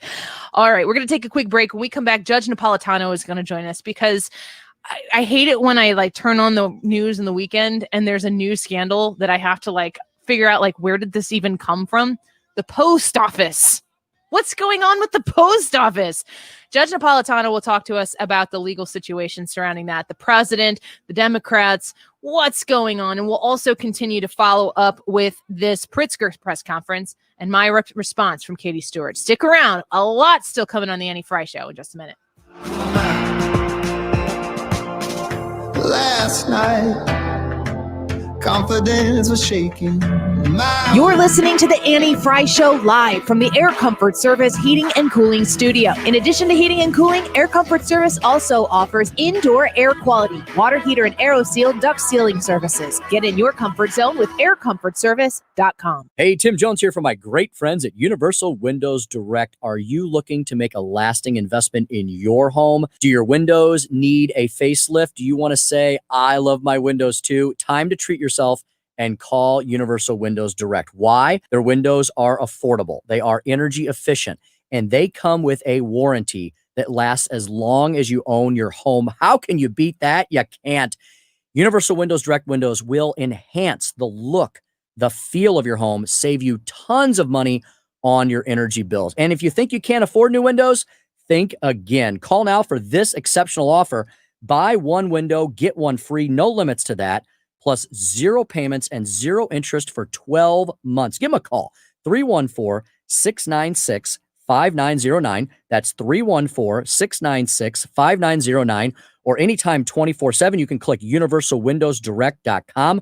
That's universalwindowsdirect.com. They're lurking in your basement, in the garage, unwanted appliances. But how do you get rid of them? Most haulers charge you money, but not D&D Free Appliance Hauling. Just call D&D at 314-249-2951 to schedule your free pickup. D&D Free Appliance Hauling will come to your home and remove your unwanted washers, dryers, fridges, stoves, dishwashers, and freezers fast and free. That's D&D Free Appliance Hauling. Serving St. Louis County, St. Charles County, Lincoln County, and the surrounding areas. When you want to get rid of your unwanted appliances, don't pay for it. Call D&D Free Appliance Hauling and let them come pick it up free. 314-249-2951. 314-249-2951. 314-249-2951. D&D Free Appliance Hauling. 314-249-2951. Curtis and the whole staff at Complete Auto Body and Repair want to thank everyone for using them for their services. They are the leaders in the industry and always strive to be the best, so they now offer no-contact touchless auto repair. That means when you drop your keys off, they will sanitize your keys and fob. Technicians will sanitize before and after service. In addition, all repair authorizations will be done digitally after service. Your safety is the utmost importance to them as they sanitize their shops several times a day. They will even give you complimentary pickup and delivery via their towing partner, A2B Towing, and $150 off all hail repairs. To put it simply, they offer the complete experience. There are a wide variety of companies that can take care of your car and claim to go the extra mile, but how many of them follow through after you hand them your keys? This is where they show you Complete's mission. They are a family and will serve you as if you were one of their own. With 5 convenient locations, others can't compete with Complete. CompleteAB.com. Are you concerned you won't have enough income in retirement to live comfortably? Or do you wonder how long your money will last? Do you also wonder how all the market volatility will affect your retirement plans? This is Thomas Helbig of the Retirement Advisory Group, and we'd like to show you how to protect your retirement savings from market losses and generate more income than most investment options. Call me now at 314-993-9494. for a no-cost, no-obligation retirement review. We'll build your own personalized, structured income plan that will show you exactly the type of retirement you could count on.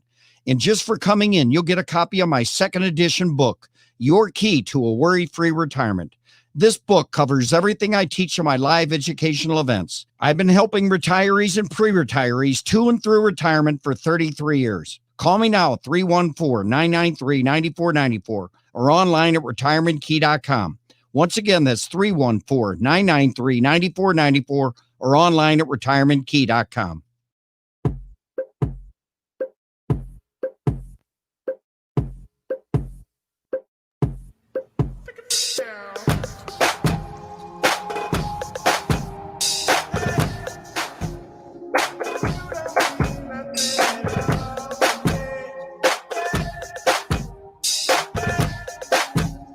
Yeah, interesting how the speaker has been trying to literally hold hostages for families and businesses and won't bring the House back in for that. But when it comes to this continued desire to get, and we're not talking about enough money to keep the post office running. Their revenues have actually been up since the pandemic. She's been trying to get about $75 billion. And keep in mind, their total budget is about that amount for the entire year. So, she's been trying to make a money grab for a long time, well before COVID. So that's Steve Scalise talking about the United States Postal Service. And this is one of those scandals that it's like as soon as you think that you've gotten your hands wrapped around whatever the current scandal du jour is that everybody's talking about, then they start talking about the post office and you're like, what's going on with the post office? And then everybody finds out what the red side of the aisle thinks and the blue side of the aisle thinks. And we all go to our respective corners and nothing ever gets solved. What is going on with this idea of Nancy Pelosi? It's such a big deal to Nancy Pelosi that she's calling people back to handle this. And the president keeps talking about the Postal Service with two different respective issues. One is mail-in voting, and the other is the ineffective nature with which the post office is running with the amount of money that we spend on it. And I heard Judge Napolitano reacting to this on Fox News today, and I thought, he'd be a great guy to get on here and discuss it. So we welcome Judge Knapp onto the show with us today. Thank you so much for the time today. It's a real privilege to have you back. Oh, so I'm always happy to be with you, Annie. I almost feel like I'm one of your regulars, which would be a delight and something to crow about. Fantastic. We can make that happen, Katie. Write that down. I want to ask you about the way that we have as a government, not as a Trump administration, but politically speaking, the federal government is responsible for the Postal Service. It is not really an efficient way of spending money. And you were kind of explaining today earlier about the lack of competition that the Postal Service has. And I was hoping that you could maybe do that for my listeners today as well. Well, the Postal Service is constitutional because it is specifically authorized and the government is required to fund it under the Constitution. Even though I don't think the government should be in this business because it is the least efficient deliverer of services on the planet, nevertheless, it's constitutional. However, shortly before the Civil War, when a businessman by the name of Lysander Spooner was competing with the post office and delivered mail cheaper and faster in that era, just between Washington, Philadelphia, New York, and Boston, Congress put him out of business by refusing to allow anyone to compete with the post office for first-class mail and prohibiting anybody from charging for first-class mail less than the post office charges. The effect of that now 175-year-old statute prohibits anybody from competing with the post office. So you have guaranteed income from Congress, guaranteed customers, the public, no competition. It's a recipe for failure. So essentially, the president is correct when he says the post office stinks, the post office is a failure, the post office is doomed to fail. I get that. On the other hand, America relies on the post office, and we expect it to work, whether Congress has to buttress its finances or not. And in an era where we are all suffering from a pandemic of unknown origin, and at the moment, and I hope it's a brief moment, unknown cure, and may have to vote for President of the United States and other federal offices using the post office, it is extremely unwise for it to be underfunded at this time. So those are pretty much the two arguments there. There's a lot of interesting technical arguments. For example, I live in New Jersey. If I were to vote by mail, I would have to have my ballot postmarked by a certain date. I'm not even sure what it is, but it's 4 or 5 days before Election Day. Well, if you put a piece of mail if you put an envelope in the mail that has anything digital on it, it is not postmarked.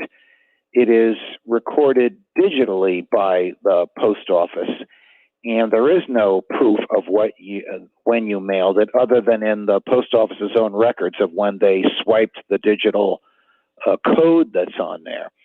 This is an example of one of the disconnects between the modern post office and the state government's plural use of the post office, which usages were put into play before the post office got modernized. So no one really knows when they'd have to mail their ballots by and what would happen if ballots were mailed before Election Day but came in afterwards, and if those ballots could tip the scales. Again, that's the pro-Trump argument. The other argument is everybody knows how to use the mails. Just give them a date a week before and start counting these things, because the right to vote is a fundamental liberty and it shouldn't be impaired because people are understandably afraid to stand online with or without masks on. So I'm trying to give you arguments on both sides, both practical as well as legal. Yeah, we appreciate that. That's why we love having you on. We're speaking with Judge Napolitano, host of the Liberty File on Fox Nation. Go subscribe to Fox Nation online at foxnation.com and check out Liberty File for more. I want to ask you about the timing of this, because, you know, if you take COVID out of the mix, then trying to figure out this brand new voting system in the late part of August of an election year is insane. You put COVID into the mix, and then it makes you think, okay, maybe there are some reasons why we need to expand people's access to voting. You never want to keep somebody from voting. But there's a huge difference between voting absentee and then also voting the way that we've seen California, Nevada, and was it New Jersey is the latest one that decided to mail out ballots to the masses? Is that correct? I think. Yeah. So New Jersey's mailing out ballots to everyone, even though you can vote in person in New Jersey, even though the polls will be open. I don't know how that works. I don't know what would happen if I mailed in a ballot on the Saturday before Election Day and then I show up on Election Day to vote. I mean, obviously I wouldn't do that, but is there the opportunity for fraud that the president fears? I don't know the answer to that. Again, this is the president's argument. States have been permitting voting by mail for decades, but not on mass proportions. Just, here, there, you're sick, you're going to be away, you can't make it to the polls, grandma can't come in, and she wants to vote. But doing it in New Jersey, where there are 4 million registered voters, I don't know that the state or the post office is prepared for this. And the president has, I guess they've filed some lawsuits against this. Is it possible for these court cases to be turned around in time to actually be decided before the election? Yes, the courts can move with very quick dispatch when they need to. Mrs. Pelosi is bringing everybody in on Saturday, I think, in the House of Representatives. This is either a political stunt to embarrass the president. And quite frankly, if the president is holding up money to help his own campaign, he should be embarrassed and exposed. If the president is making a decision because he thinks it's in the interest of the efficiency of the post office, that's an argument he'll have to make. But I don't know that she's going to get anywhere other than the political embarrassment, because the Senate's out of town until September. They can appropriate all the money they want, but they can't spend it unless the Senate agrees and the president signs the legislation. Well, Judge Napolitano, it's always a pleasure to have you on here. We have to run, but I want to encourage people to check out Liberty File with Judge Napolitano on Fox Nation. And we see you as a judicial analyst on Fox News all the time, and we always turn our ear to listen. Thank you so much. Thank you, Annie. All the best to you. You as well. Thank you for the time. FoxNation.com if you want to become a subscriber there. We've got a lot of Fox Nation contributors that come on the show with us here on a regular basis, and we're grateful for all of them, because a lot of these folks, Katie is reaching out day of, and they make time for us. That's kind of cool. Yeah, it's definitely, we're reaching out and just hoping for the best. And they got time. So is Chad coming in? Chad's coming in. Can you set this up for us? Sure. Chad is a producer here at 97.1, and he made a friend of ours. And a friend of ours. And he made some very interesting Facebook statuses after finding out that the pick for VP for Biden was going to be Kamala Harris. So I just thought it was very intriguing and different, and he does not mind saying things that maybe are controversial in a room. Well, I'm super excited to have him on here. He's not somebody who's like aligned with our way of thinking on a lot of things, but we welcome his perspective and we just kind of want to hear where he's coming from. So we're going to have a friend in Chad. You want to tune into the Facebook Live at facebook.com/Annie Frey Show, or go to Annie Frey YouTube page, subscribe there. Chad's going to join us, and I'm looking forward to this discussion. Don't go anywhere. Mark Cox here. If you need to drop a few pounds, call my friends at Slim 180. Get back in shape. Feel great, keep the weight off. You can use their traditional program, the medically supervised HCG Rapid Weight Loss, or the new Quick Start LipoLean. I use the HCG Rapid Weight Loss program, and the weight dropped off in a hurry, sometimes 1.5 pounds a day. All the Slim 180 centers are following COVID-19 guidelines to keep you safe. They've got gloves and masks and plexiglass dividers. You work with their counselors and their doctors one-on-one, either in person or remotely. They can even mail you products or have curbside pickup. You can schedule your free consultation today. They also work with flex spending and health savings account cards. 6 locations: O'Fallon, St. Charles, Sunset Hills, Creve Coeur, Chesterfield, and Florissant. Visit them online today and set up your initial appointment at myslim180.com. KFTK FM Florissant, K254CR St. Louis, driven by the Bommarito Automotive Group, 97.1 FM Talk, a radio.com station. A potential postal crisis ends up in court. I'm Lisa Brady, Fox News. President Trump, the U.S. Postal Service, and the new Postmaster General are now being sued by several Democrats running for office in New York. The lawsuit, filed in federal court in Manhattan, seeks a court order to ensure adequate funding of the Postal Service before the November election, and claims there's an effort to sabotage mail-in voting, which the president denies. We want to make sure that the post office runs properly, and it hasn't run properly for many years. But he continues to suggest mass mail-in voting could lead to widespread fraud and has made Postal Service funding a bargaining issue and stalled talks with Democrats on a coronavirus relief bill. House Speaker Nancy Pelosi wants lawmakers to block pre-election postal changes, the Postmaster General agreeing to testify at an emergency House hearing next week. As Democrats kick off their national convention tonight, the president hits the road. The president is visiting the battleground states of Minnesota and Wisconsin today. And he told reporters at the White House he may also make a stop in Iowa. We're going to be working very hard. We have to. We're getting down to final crunch. President Trump will pay a visit to Arizona on Tuesday. On Wednesday, he'll be in Joe Biden's birth state of Pennsylvania, a day before the former vice president officially accepts the Democratic Party's nomination for president. Fox's Rachel Sutherland, the Democratic convention featuring a slew of virtual speeches and meetings because of the pandemic. Fox News Radio's Democracy 2020 coverage of the Democratic National Convention is live tonight starting at 8 Eastern. Download the Fox News app and click Listen to listen live. The special prosecutor who restored hate crime hoax charges against actor Jussie Smollett in Chicago says the Cook County prosecutor Kim Fox and her office abused their discretion in the case as charges were dropped, but in a final report today does not find any criminal violations by the office. America is listening to Fox News.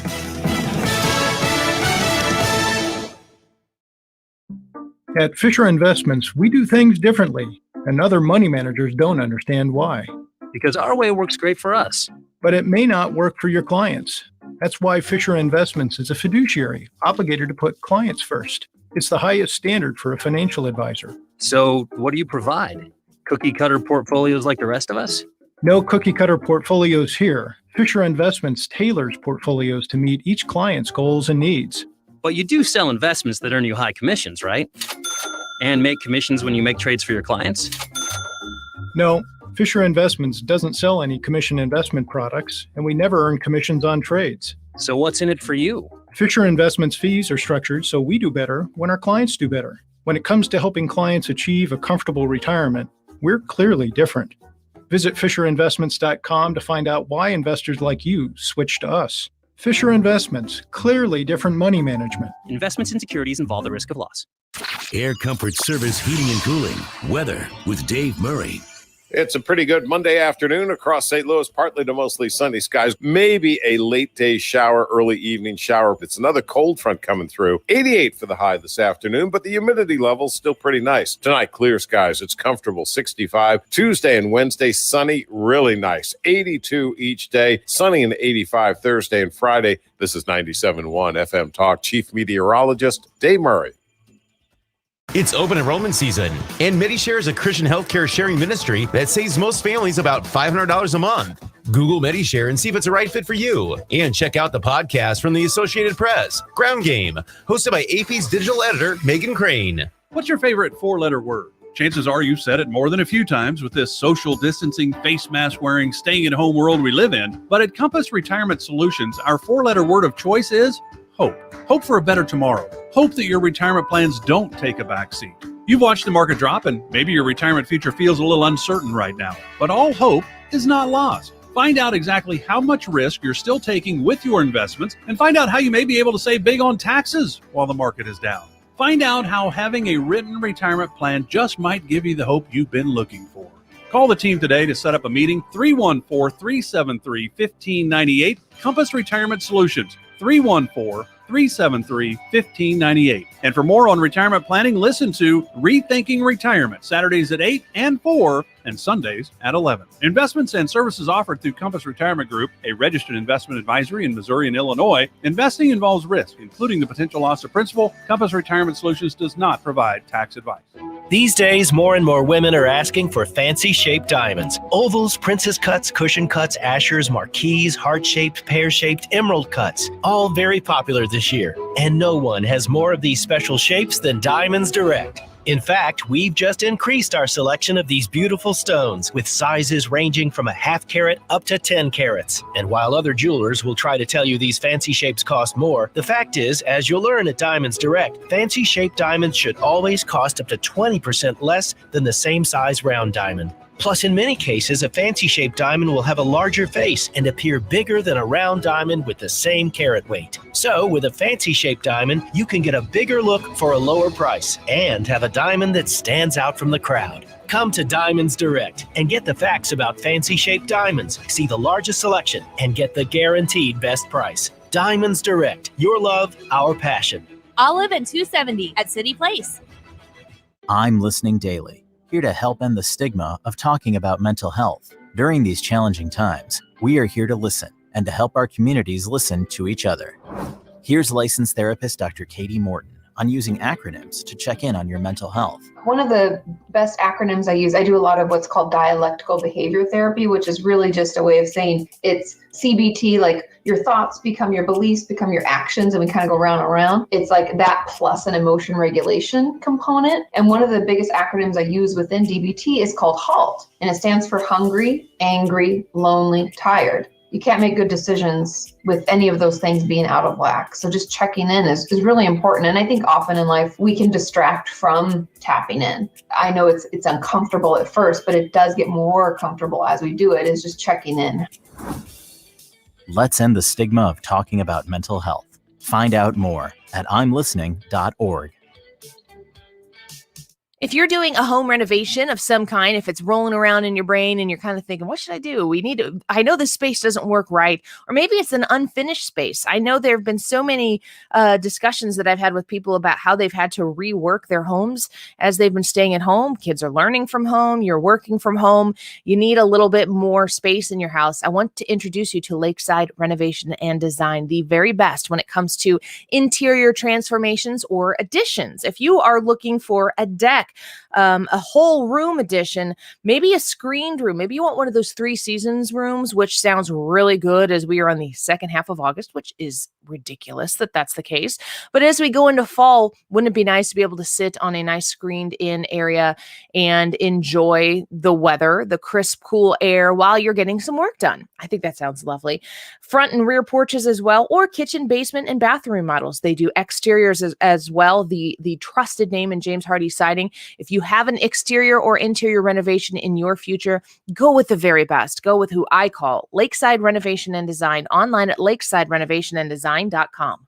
Your garage door is the largest piece of moving equipment in your home. When it needs help, call the experts at Overhead Door Company of St. Louis. Their certified technicians repair all brands of doors and openers, and you can even schedule evening and weekend service. Just call 314-781-5200 and always look for the red ribbon. It's your assurance you've got the genuine, the original Overhead Door, the most trusted garage door company in St. Louis since 1926. For same-day service, schedule online at overheaddoorsstlouis.com or call 314-781-5200. Hi, I'm Ryan Kelly with thehomeloanexpert.com. Mortgage interest rates are in the twos. Maybe your current rate is in the threes and you think you're good enough. Well, I can tell you this now. It only takes 5 minutes to see how much money we can save you by dropping your rate into the twos. And at the Home Loan Expert office, we're still closing loans in 30 days. Find out how much you can save today at thehomeloanexpert.com. The Home Loan Expert LLC, NMLS number 1326241. More than ever, this is where St. Louis is coming to talk. Computer, smart speaker, radio, phone. People are gathering here. Thanks for listening and staying connected. 97.1 FM Talk. The Annie Frey Show is sponsored by Forensic IT, the tech experts that find the root cause of your technical problems. ForensicIT.com. That is exactly what I needed to hear. Thank God someone here knows what they're talking about. That's us. That's right. Gotta love this American ride. All right, you need to take the time and get the full picture. Come on, turn the radio on. It's Saturday and I won't be long. Don't get me wrong, I love the ladies. I mean, they rev my engine, but they don't belong in the newsroom. It is Anchor Man, not Anchor Lady. What do you want from me? I'm not America's sweetheart. Goodness sake, kid. Keep your voice down. Your father's listening to the radio. I'm not America's sweetheart. This is the Annie Frey Show. I understand it is savvy campaign strategy to keep him away from questioners. But John Harris, don't they have to have a press conference? Aren't they going to just get pounded by both the Trump campaign and by reporters if they don't make the presidential candidate more accessible?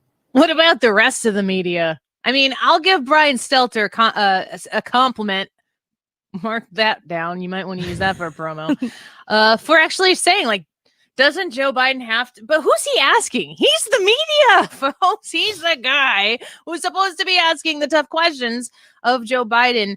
And I just have to play this real quick before we get to a guest I'm really excited about here. This is this does not match up right. Oh yeah, here it is. This is a video that I came across, and they're trying to make Joe Biden look young. And by trying to make him look young, yes, they're making him look old. He's talking about this classic car. It's the thing I like most is the setup right here. And you feel like you're in complete control. This is just boom. This is iconic industry. So anytime we're talking about Joe Biden, we just got to do it right here on the old webcam. I got my Joe Biden costume on, and I got my Joe Biden head. He's usually right over my shoulder. You need to get a little bit bigger like Joe Biden head. Man, when I'm square like this and not more, it has a better effect. But we've got Chad in the room, so we've got 5 little squares on our webcam. Chad, what do you think? Do I resemble Joe Biden? Not at all. You look way better. Thank you. That's why we had him on. That's why we got. What Chad. about this guy over my shoulder? What's he doing? Just sniffing your hair. Yeah, out. He looks like he's sniffing a little bit. So these are my Joe Biden glasses, and whenever I think I look cool in them, they are glasses that I found at a ball field and went to try to turn in, and they're like, we don't have anywhere to put those. So you can them. I think they're cheap, and then they're Pugs. I don't think that's a name brand. And I think I saw that brand at a gas station one time, and I didn't feel as bad for taking them. Mm-hmm. So I want to one day be old enough and mature enough to have name brand sunglasses. Chad, you are a coworker. You are a friend. You have worked on my show many times before. You work with Katie and Ryan in the background of 97.1. Thank you for coming on here. Katie goes, have you seen what Chad's putting on Facebook? And I'm like, I've seen some of what Chad's been putting on Facebook. I'm just like a voyeur, just reading in there. You've got some thoughts and opinions. I wanted to ask you to kind of talk to us a little bit about yourself and define. I don't want to define who you are politically. Give us kind of who the Chad is and what people should know about you before we get into this conversation about the Democratic ticket. Let's see. Self-starting entrepreneur that kind of realized that I had to take responsibility for myself and my future. Yeah, I guess I can say that to the fact of that. Mm-hmm. And we've noticed. I mean, Chad is always great to have on the show. He's fantastic to have in a support role, and then he's also taken charge of a lot of shows. You're producing a lot of the programs that air on the weekends here, and so you're fun to have around. We Yeah, and Chad is only 28 busy. years old. He's very young, just like you. Yes, that's Wait, why are we you click. And me. Are you 20? Shut up, Ryan. You're 80. What are you? You're 38? 28. Yeah, 28. 38. 38 is correct. Okay. Yeah, you're just a couple years older than me. So, Katie, what is it that you saw about what Chad was posting? And you can I asked Katie, I was like, lead this conversation because you've had these discussions with Chad. I don't want to make Chad feel uncomfortable at all, but I do really am grateful that you came on here to talk about this with us because it's a really good perspective to have. Chad is just so interesting to me because every time we have talks with one another, I never know which way he leans politically or what he's going to say next, which is really cool. It's kind of like Tyrus. You just kind of go into the conversation and you're like, I have no idea where this is going to lead me. But like Chad just illustrated, he's an entrepreneur. He's a self-starter. He's very, very motivated. He cares a lot about money and he's young. And so whenever we get into these conversations, we have a similar mindset when it comes to conservatism and where we want our money to go, especially when we first started getting a paycheck. Absolutely. So that kind of like snowballed into a lot of other things that we've talked about. And I saw you post something about Harris becoming VP that I thought was just so interesting because I think the feedback that you got in the comment section of whenever you posted this was just like a back and forth, and you were not backing down. And I think you turned some people's heads a little bit and made them start questioning what they believed. And I thought that was interesting. Yeah, I think it was just the fact that with the exact post that you're talking about, how is someone that we decided wasn't fit to be president, this person that's going to be second in command, basically. That's a good point.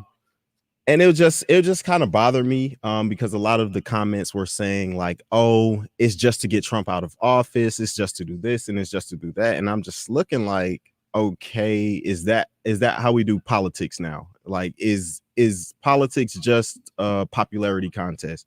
And if so, I feel pretty popular. I need to run for president. But I was and that's why we have him here. I'm launching this campaign. And so I'm announcing today. Unfortunately, I found out I was too young. And just a tad bit too young to run for president. But I found out also that there's no cap on the age of the president, and that kind of bothered me as well. It was just the fact that how can someone that is on the tail end of their life tell me how I should live, or how my life should be dictated, and you're not going to be here to see it. So that's kind of like what my thought process was behind it. And I seen what she stood for before she was a presidential candidate, before she was a vice presidential pick, and nothing changed besides the title. And if we feel that she's not the right pick, then she's clearly, to me, she's clearly not the right pick now. I don't care about her sorority pick. That has no relevance in politics. Unfortunately, it doesn't. I'm part of fraternity. I won't disclose because that's not important. When I feel like it's important is the works that you do. And none of the work that I've done in my life contradicts what things that I'm saying or things that I believe stand true to me, as well as being a citizen in this country. So, Chad, you've said so many things here that I find so interesting and compelling, mostly because the way you're talking right now is not the way people talk. You haven't said anything about, like your team. the Democrats, the Republicans. I per this conversation, I don't know how you feel about President Trump. It sounds to me like you're paying attention and you're looking who are your options and what do they stand for? And what I'm so refreshed by is that you are asking questions that you're not allowing this is what you have to do in order to, these are your two choices and this is where it ends. And you're going to have to set aside some of these questions that you have because you're not going to like the answers and nothing's going to change. And until we get more people like you, and again, regardless of political party affiliation, asking these questions about the people who you have to decide to represent you, nothing will ever change. It will always be the status quo in Washington, D.C. or in your state government where, listen, Chad, this is what you got. This is the best you have to offer. And this is what we've decided that you need to support. So now here we expect you to support it. Asking those questions is important, and questioning the way things are is necessary. And all of this is to say that at the end of the day, you may not in November still choose to vote for a Biden-Harris ticket or a Trump-Pence ticket. But asking these questions now will hold people who are running for office in the future accountable. You're not old enough to run for president yet, but you will be very close to it the next cycle. And one more term down the road, you would qualify for it. You need to be asking these questions now. And I don't think that we shine a light enough on millennials, because you're a millennial, right? Yep. I'm a millennial. We're all millennials here. This is a millennial run show. And we have 4 very differing worldviews. We have 4 very differing political views that are based on our own personal experiences. And every single one of ours is important. And the discussion is what has to happen in America. And you cannot tune in very many places and hear people with potentially differing opinions ask important questions and flesh out the answers. So we're going to do that right now. Chad, you have nothing else important to be doing here today, right? Do I need to text Steve or something and make sure? Fortunately, I was done at 1 o'clock. Okay. And you're still here. Can we keep you for a little bit? Yeah, that's fine. That's fine. Do you mind if people call in the show if they want to be a part of the discussion? I mean, this is what we're here for. This is what I live for. So I love this. Okay. I'm in. 314-241-9797. If you want to join the conversation, 314-241-9797. I just want to tell you, if you come at my friend Chad, I'm going to come back at you. So don't come in here and try to cause trouble, but let's have a discussion and let's see where we can get in a matter of 20 or 30 minutes. Chad's in studio with us. He's our coworker along with Ryan and Katie. We're going to have more of this conversation when we come back. I'm going to ask you, Chad, a little bit about what you want to see.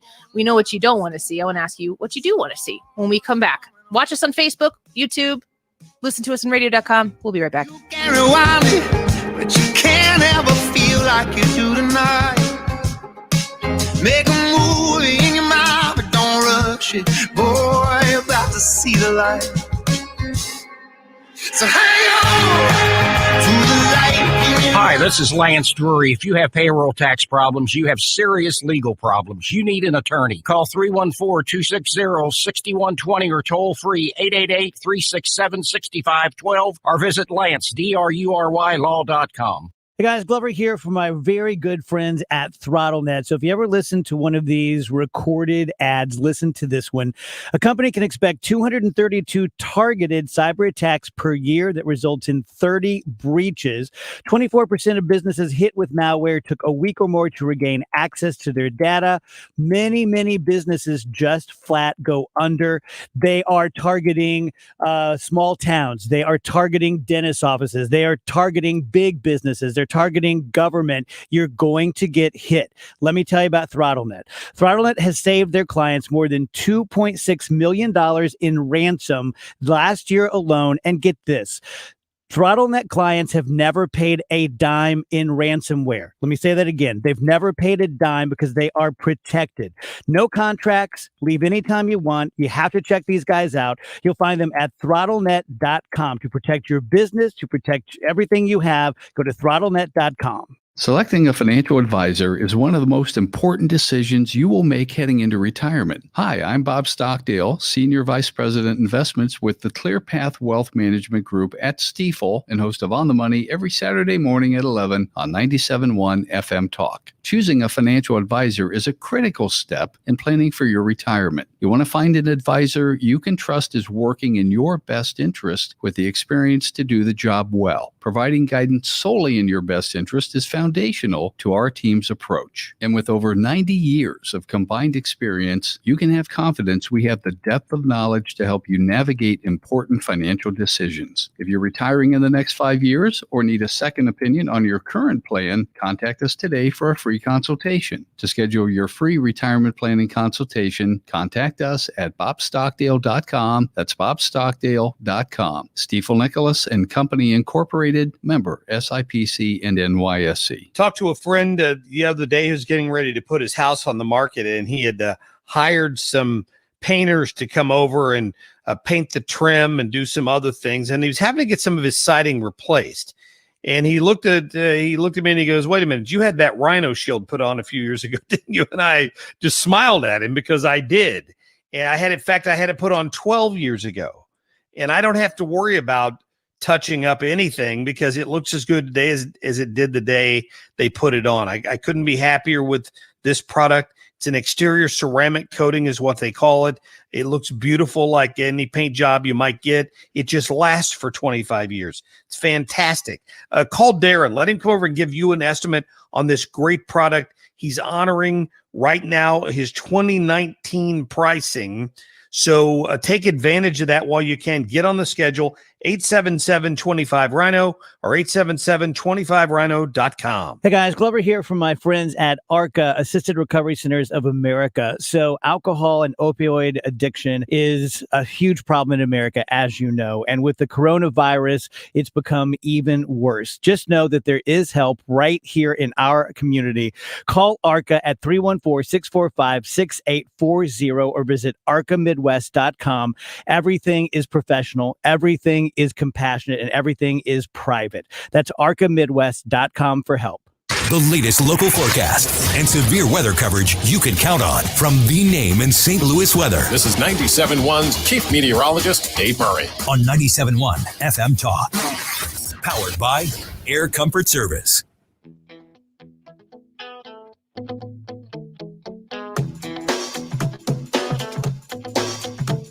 The faster we're falling, we're stopping and stalling, we're running in circles again.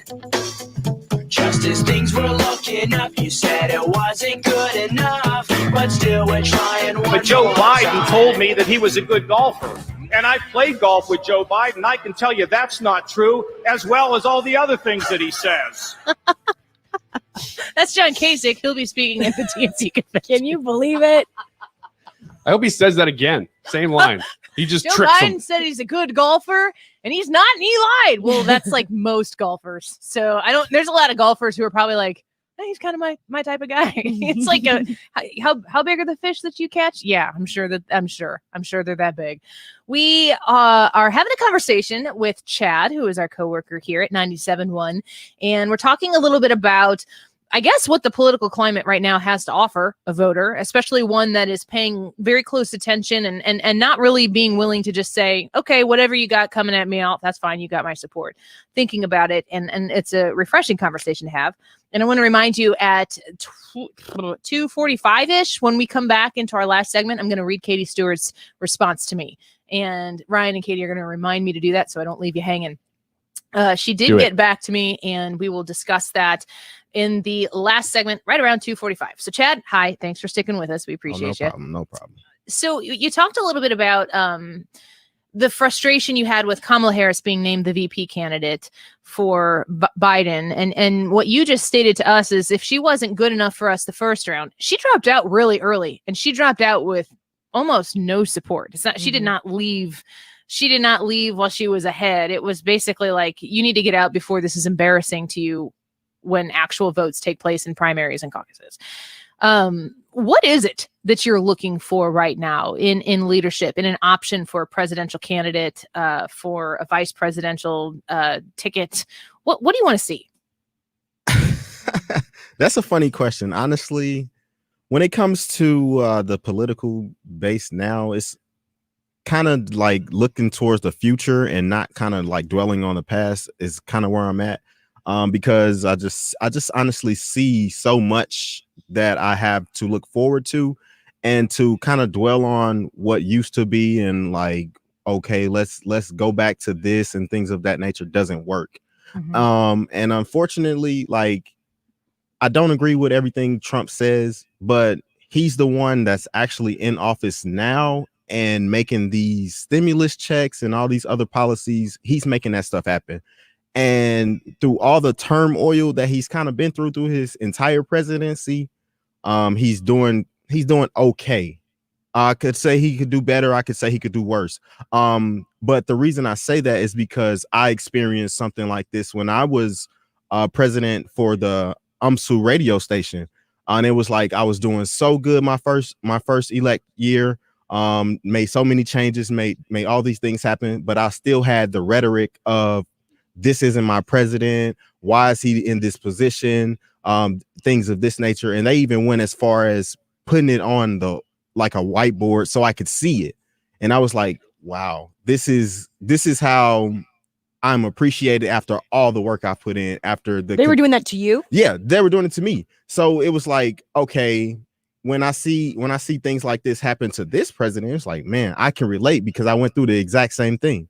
Yeah, and I want to ask you, Chad, about that. Just, as you said, it's not like you're not our local Trumper. You're not the guy who is, and there are a lot of people who work with 97.1 who have very differing opinions. So that's very evident.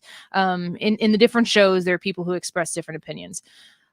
So let's not talk about policy here. Let's not talk about your policy, like what you would like to see from a policy standpoint. I opened up the show talking about how, like, if we were to see what I would consider even remotely fair coverage on what the president has been able to do so far, he's 3.5 years in, we kind of had a thought experiment. I said, name anything ever that the mainstream media has given President Trump credit for. And we really couldn't think of anything. And I can't believe myself that there is nothing that this president has done in 3.5 years that's worthy of credit. I can't, like, a broken clock is right twice a day. Right? Well, they give him credit. They give him credit for bad tweets. I mean, it fills airtime, right? We all know about that. Like, if you run out of stuff, well, just go look at Trump's Twitter, and you'll have 15 minutes to fill. Does it bug you at all to watch? And again, I'm setting aside policy. I'm not asking you if you're a supporter of his, but just from an objective standpoint, as somebody who's been in media successfully, so like you have, does it bother you the way that they treat the president from a media coverage standpoint? Not really, because it's expected. You when you break barriers, and people, and if it bleeds, it leads. So unfortunately, it doesn't surprise me at all that this is how it played out, because in America, that's kind of how media works. It's a business. Yeah, it's strictly business. And if you're going against what the status quo of media is, then you're gonna have a problem. Like when Trump was telling people that media lies, and this is actual facts, like they tell you this in media class, people thought he was crazy, and it was like, well, they don't believe you, but we know. Yeah, I know. I know how many times, like, I've read, like, coronavirus cases, I've read different things that I heard on TV.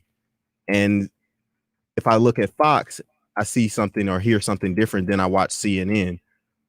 So it's like, okay. and you've got, I mean, it requires more work for you to piece the two together. Like, I always, with what CNN does, I don't watch MSNBC as much as CNN, because I feel like MSNBC is the converse of Fox. Only I do believe that Fox on the opinion shows works harder to get people in who represent both sides. I don't really feel like I can tune into MSNBC or CNN and relate to anybody. Like their version of what a Republican strategist is. I'm like, I'm not really like John Kasich, who is going to be speaking at the DNC, needs to stop being your resident go-to Republican voice.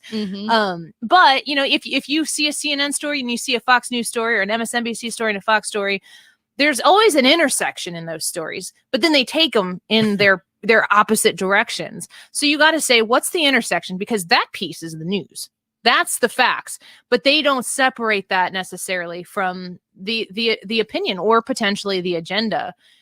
The frustrating thing is a student of media, Chad, because I have a TV radio degree as well.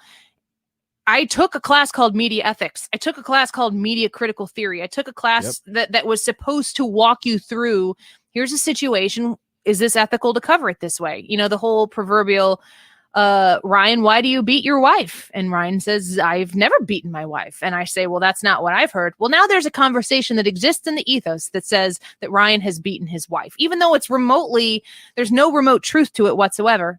That conversation exists. That's unethical.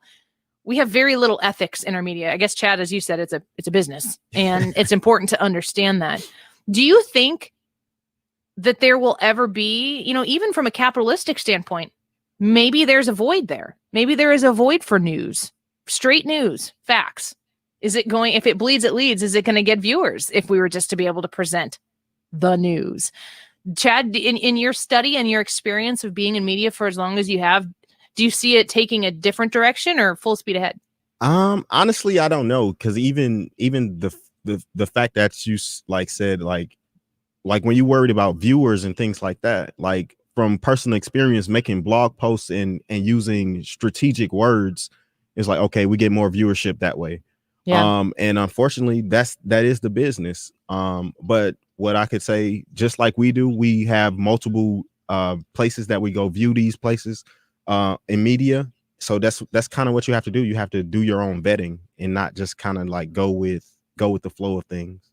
Whenever you and I are on like the early 20s scale of millennialism, so we're 27 and 28 years old, and I find myself having a lot of these discussions with my friends in my circles, and you're almost expected to be a progressive left. You're expected to be very, very democratic. And so whenever I know in my experience, I kind of give a more conservative leaning answer or a reason, then automatically I'm put into this mode of defense. I'm always playing defense. And I wondered, whenever you have these conversations with your friends, especially the ones that I saw on your Facebook, the interactions between them when you were making these statuses, I wonder, do you think that you're actually making a difference in those groups whenever you're kind of combating some of these things that we're supposed to believe at our age? So what I try to do is just be the host of my Facebook, be the host of whatever conversation, and ask the tough questions that make you actually think outside the box. So quite honestly, none of the stuff actually bothers me because I know what kind of what I'm seeking. I'm seeking answers and I'm trying to seek information. So therefore I have to ask the tough questions that will make people actually answer the question instead of telling me, oh, you know exactly why we do this, and like asking intuitive questions that force them to question everything that they were taught. And especially when it comes to their political stands, because I could go down a rabbit hole of on political standpoints all day long, and it'll be fact after fact after fact that is proven true, and there could be little to no argument at all about it. Chad, let me ask you this. I mean, it seemed as though the majority of people responding were probably going to be Biden supporters one way or the other. What is the Kamala nomination or whatever it is for vice president, along with Joe Biden, something that you think in your conversations, a lot of people, even if they are frustrated like you are, is it something that they're going to on November 3rd land on? It's not Trump. Got to do it. Or is it dynamic? Honestly, there's a great dynamic to it. I've talked to a lot of people that have been like, I don't really know who I'm voting for because this seems like the same push that Hillary did when she made when she did the concert. She had the concert with Jay-Z and Beyonce and things of that nature.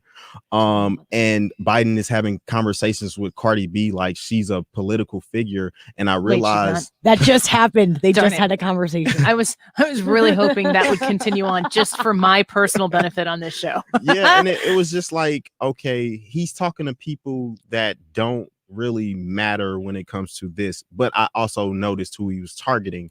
I realized in 2008 and in 2012 that the millennial vote is what pushed the presidential The popular vote? the popular vote over the top. And then I also seen how it trickled down when the next election came. So those two elections, what did we do different? Okay, we targeted these type of people, and this is what's happening now. It's the same thing. But like I said before, how can you govern something or someone that you never experienced their lifestyle? It's like things that Biden grew up with, I will never experience. And I don't want to, honestly. Is that an age comment?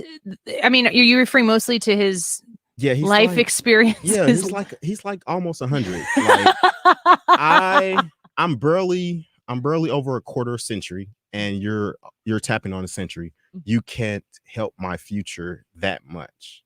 And that's how I look at politics. Like, how are you worried about my future, or are you worried about yours? And quite honestly, my future is the most important to me. Fair. I think that's fair.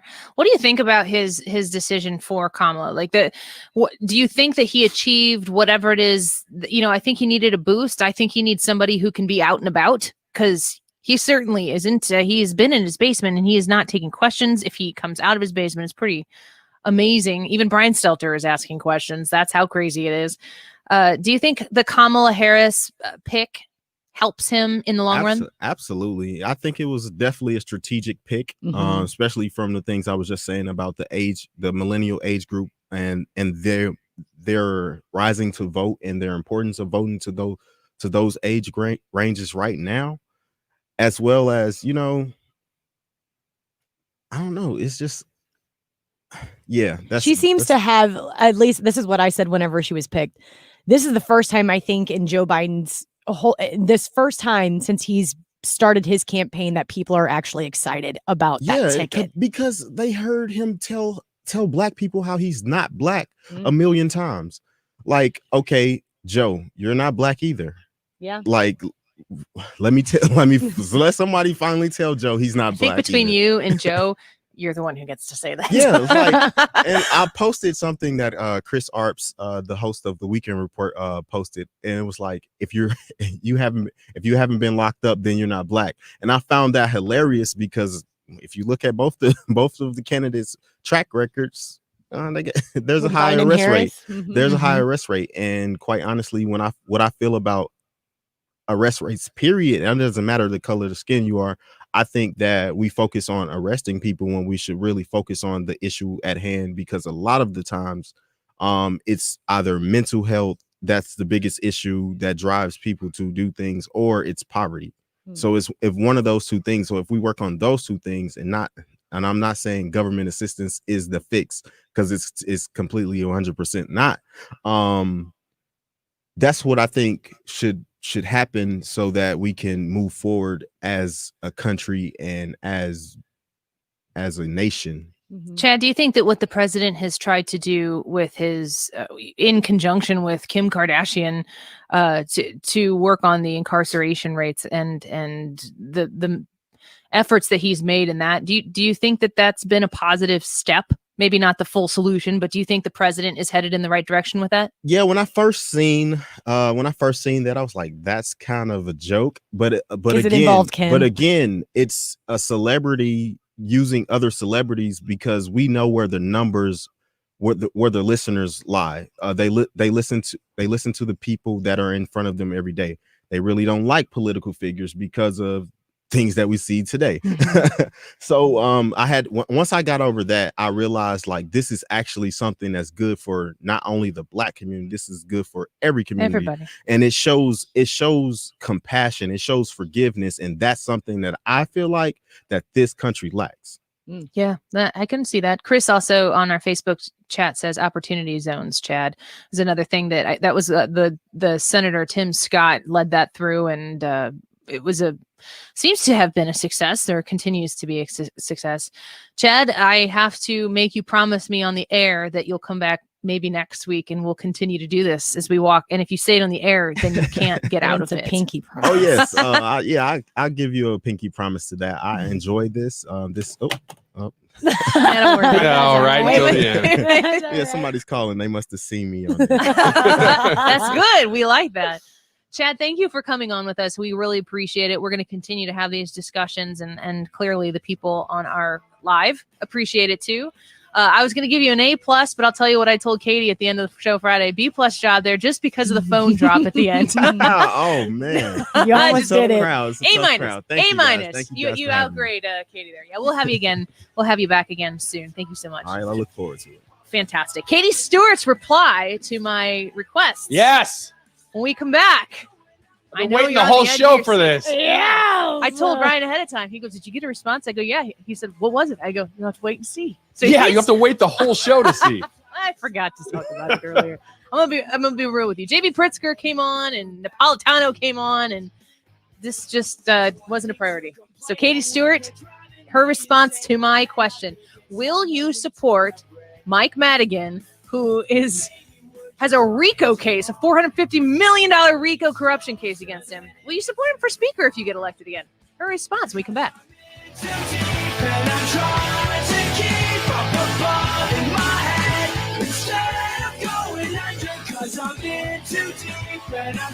You're listening to The Annie Frey Show.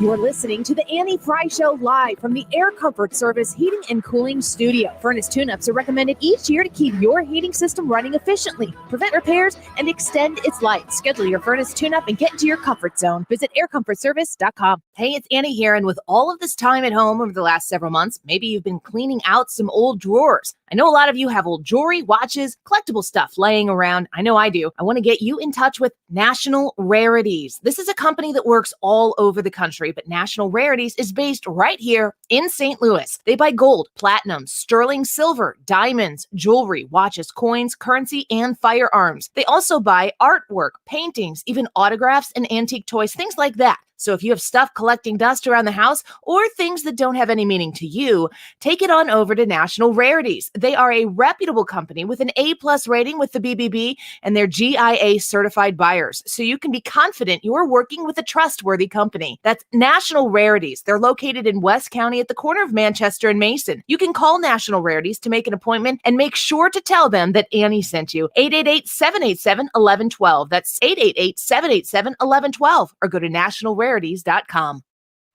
I may be a little bit partial, but I think my husband has great hair.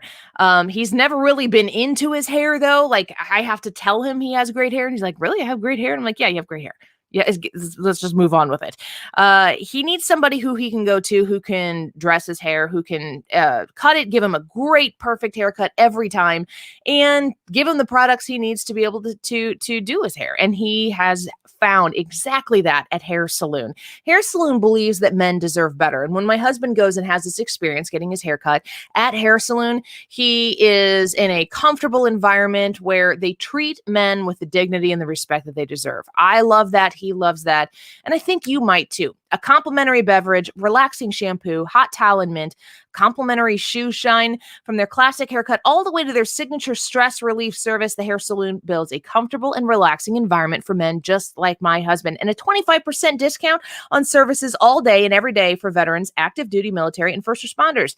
And guess what? When he comes home, I'm happy because of course, perfect haircut every single time. If you want to learn about a hair salon near you, go to hairsaloon.com. It's the 20th anniversary of 97.1, and we're celebrating 20 years of great Dave Glover Show moments with Michael's Flooring Outlet. A wasp is in our den, flying about. Yeah. And Fern's like, just let him alone. He won't do anything. Let him. He's been here like part of the day. Let him alone. We're friends. Yeah. And all of a sudden, the wasp stings Fern. On the foot. Yes, sugar. Right on the foot. And she's like, oh, it stung me. And I go, you idiot. I could have taken this bug out in a heartbeat. But you killed him? Big time. Killed him dead. And then she was in the bathroom and she's like, really? And I walked in, I go, I have avenged you, my dove. And I see, oh, you're so handsome. Thank you. It did. GS 20. Listen. Mike of Michael's Flooring Outlet. Proud to be Dave's first live endorsement and being part of so many sweet memories for the past 20 years. Thank you again, St. Louis and the Dave Glover Show. 97.1. Rock on. Check me out. IGotFloored.com. Attention St. Louis homeowners. Chris Buys Homes in St. Louis is looking to buy additional 5 houses in the next few weeks. We can pay cash and close in as little as 5 days. We buy houses in any condition, any location, and any situation throughout the St. Louis Metro. Call today, 314-782-7000, or go to our website, www.chrisbuysHomesSTL.com. That's chrisbuysHomesSTL.com. Just go there, fill out your information, and we'll reach out to you. We buy houses and apartment buildings. Call us today to get an offer. 314-782-7000. That's 314-782-7000. Or go online to www.chrisbuysHomesSTL.com. The process takes just 7 minutes to get a completely free, no-obligation cash offer for your property. Call Chris now, 314-782-7000. That's 314-782-7000.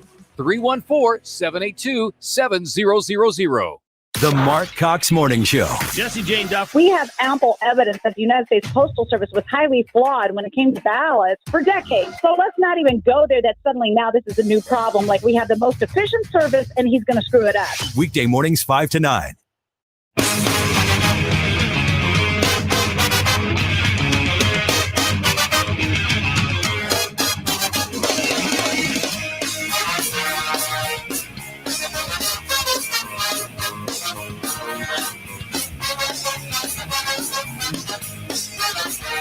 Sometimes you just feel like me and Joe Biden.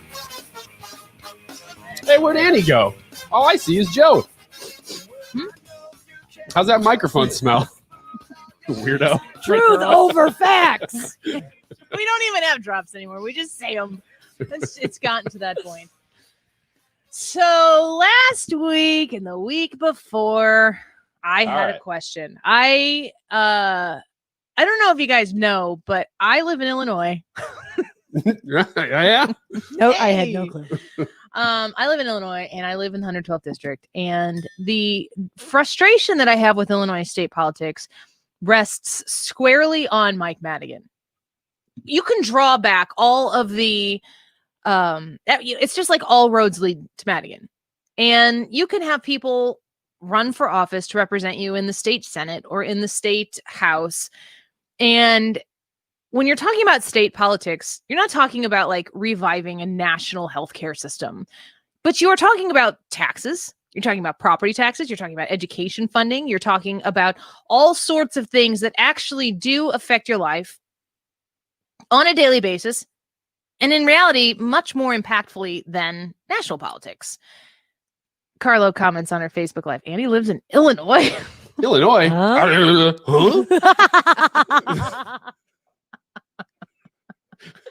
It's 2:50 on a Monday.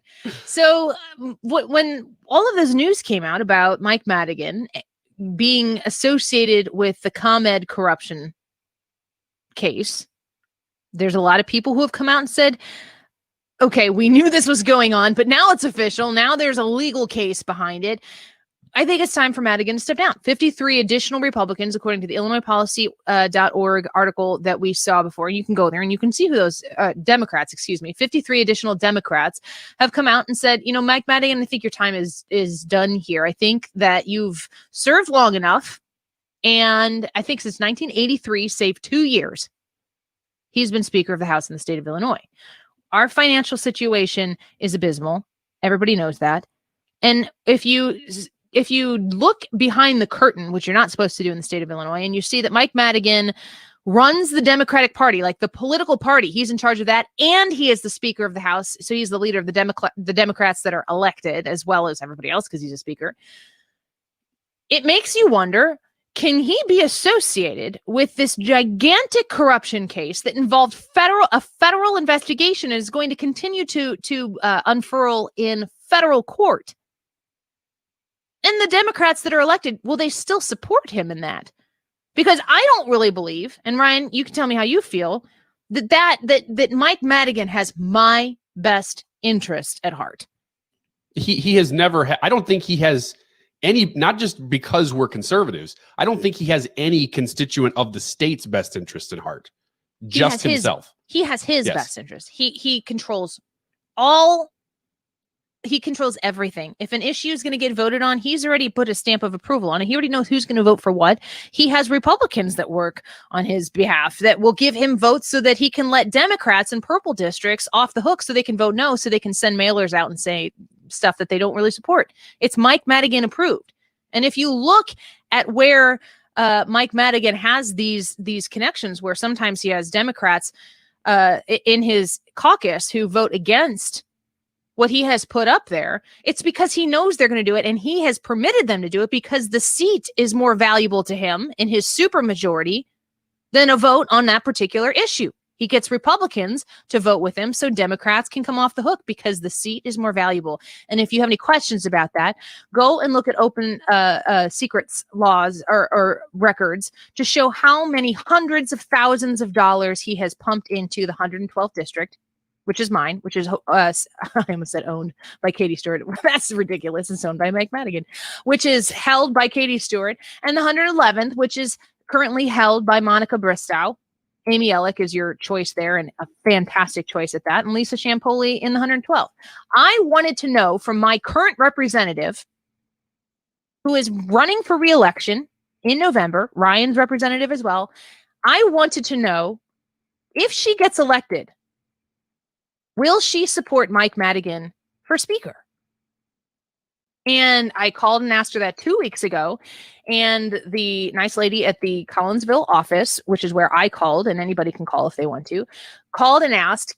I called and she said, "We'll take down your information. I'll pass it along to the representative." And I said, "Will I get a message back?" And she said, "Yes, I'll give it to her, and she can get back to you."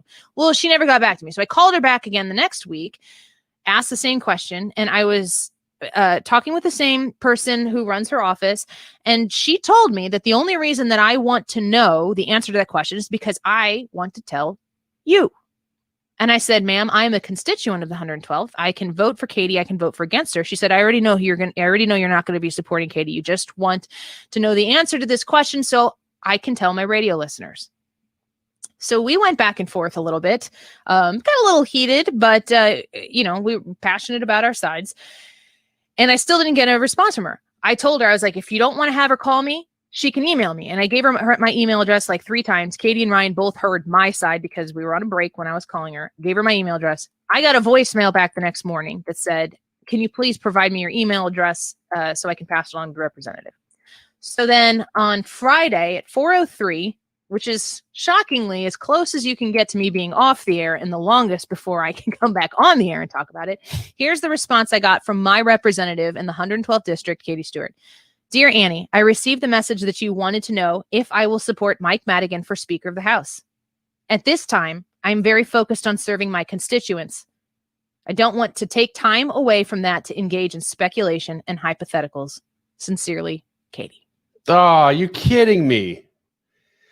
Man, that's not even a good non-answer. A smart non-answer would have avoided it, but she like the issue of taking time away, like that's the biggest thing going on in Illinois right now. That is a very political answer. At this time, I am very focused on serving my constituents, I will add, which I am one of. I don't want to take time away from that to engage in speculation and hypotheticals. So folks, if you want an answer, you're going to have to call and get one yourself. We will continue to ask her to come on the show, which we did today. Brad Range comments on our Facebook Live. That's a yes. Until she has voted for Mike Madigan for speaker every time. Until she tells me she's not, she is. As far as I'm concerned, I'm asking. I am trying to get a response from her. I am being unsuccessful. I don't know if I can call for a group effort here, but if you can call the Collinsville office and get an answer, I would love to know it. I know that I try to report to you what's going on. I need a little help on this one. And please let me know what your experience is. I would like to know what Monica Bristow is doing, but she's not my representative. So I'm trying to be constituent here, but I don't qualify under this situation. I will keep trying for you folks, though. Thank you for listening to us today. The Dave Glover Show is coming up next.